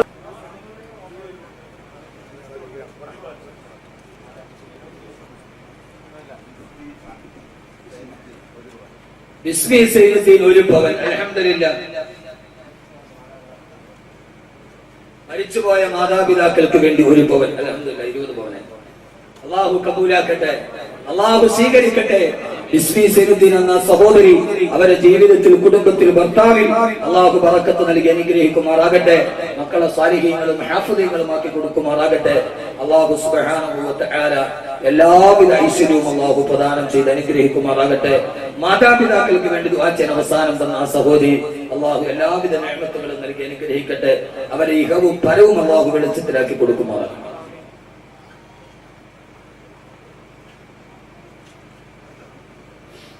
റബ്ബ് സുബ്ഹാനഹു വ തആല ഇൻഷാ അല്ലാഹ് നമുക്ക് ദുആ ചെയ്ത് പിരിയാം.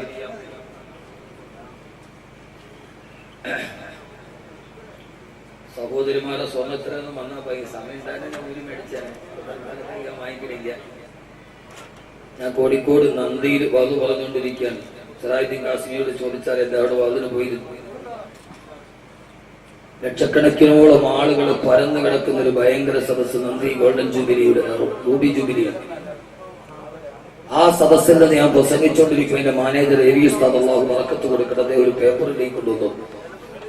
അതിലെഴുതിയത് ഉസ്താദെ കുവൈറ്റിൽ വാതു പറഞ്ഞപ്പോ ഉസ്താദിന്റെ കയ്യിൽ പാദസരം ഊരിത്തന്ന സഹോദരിയാണ് ഞാൻ.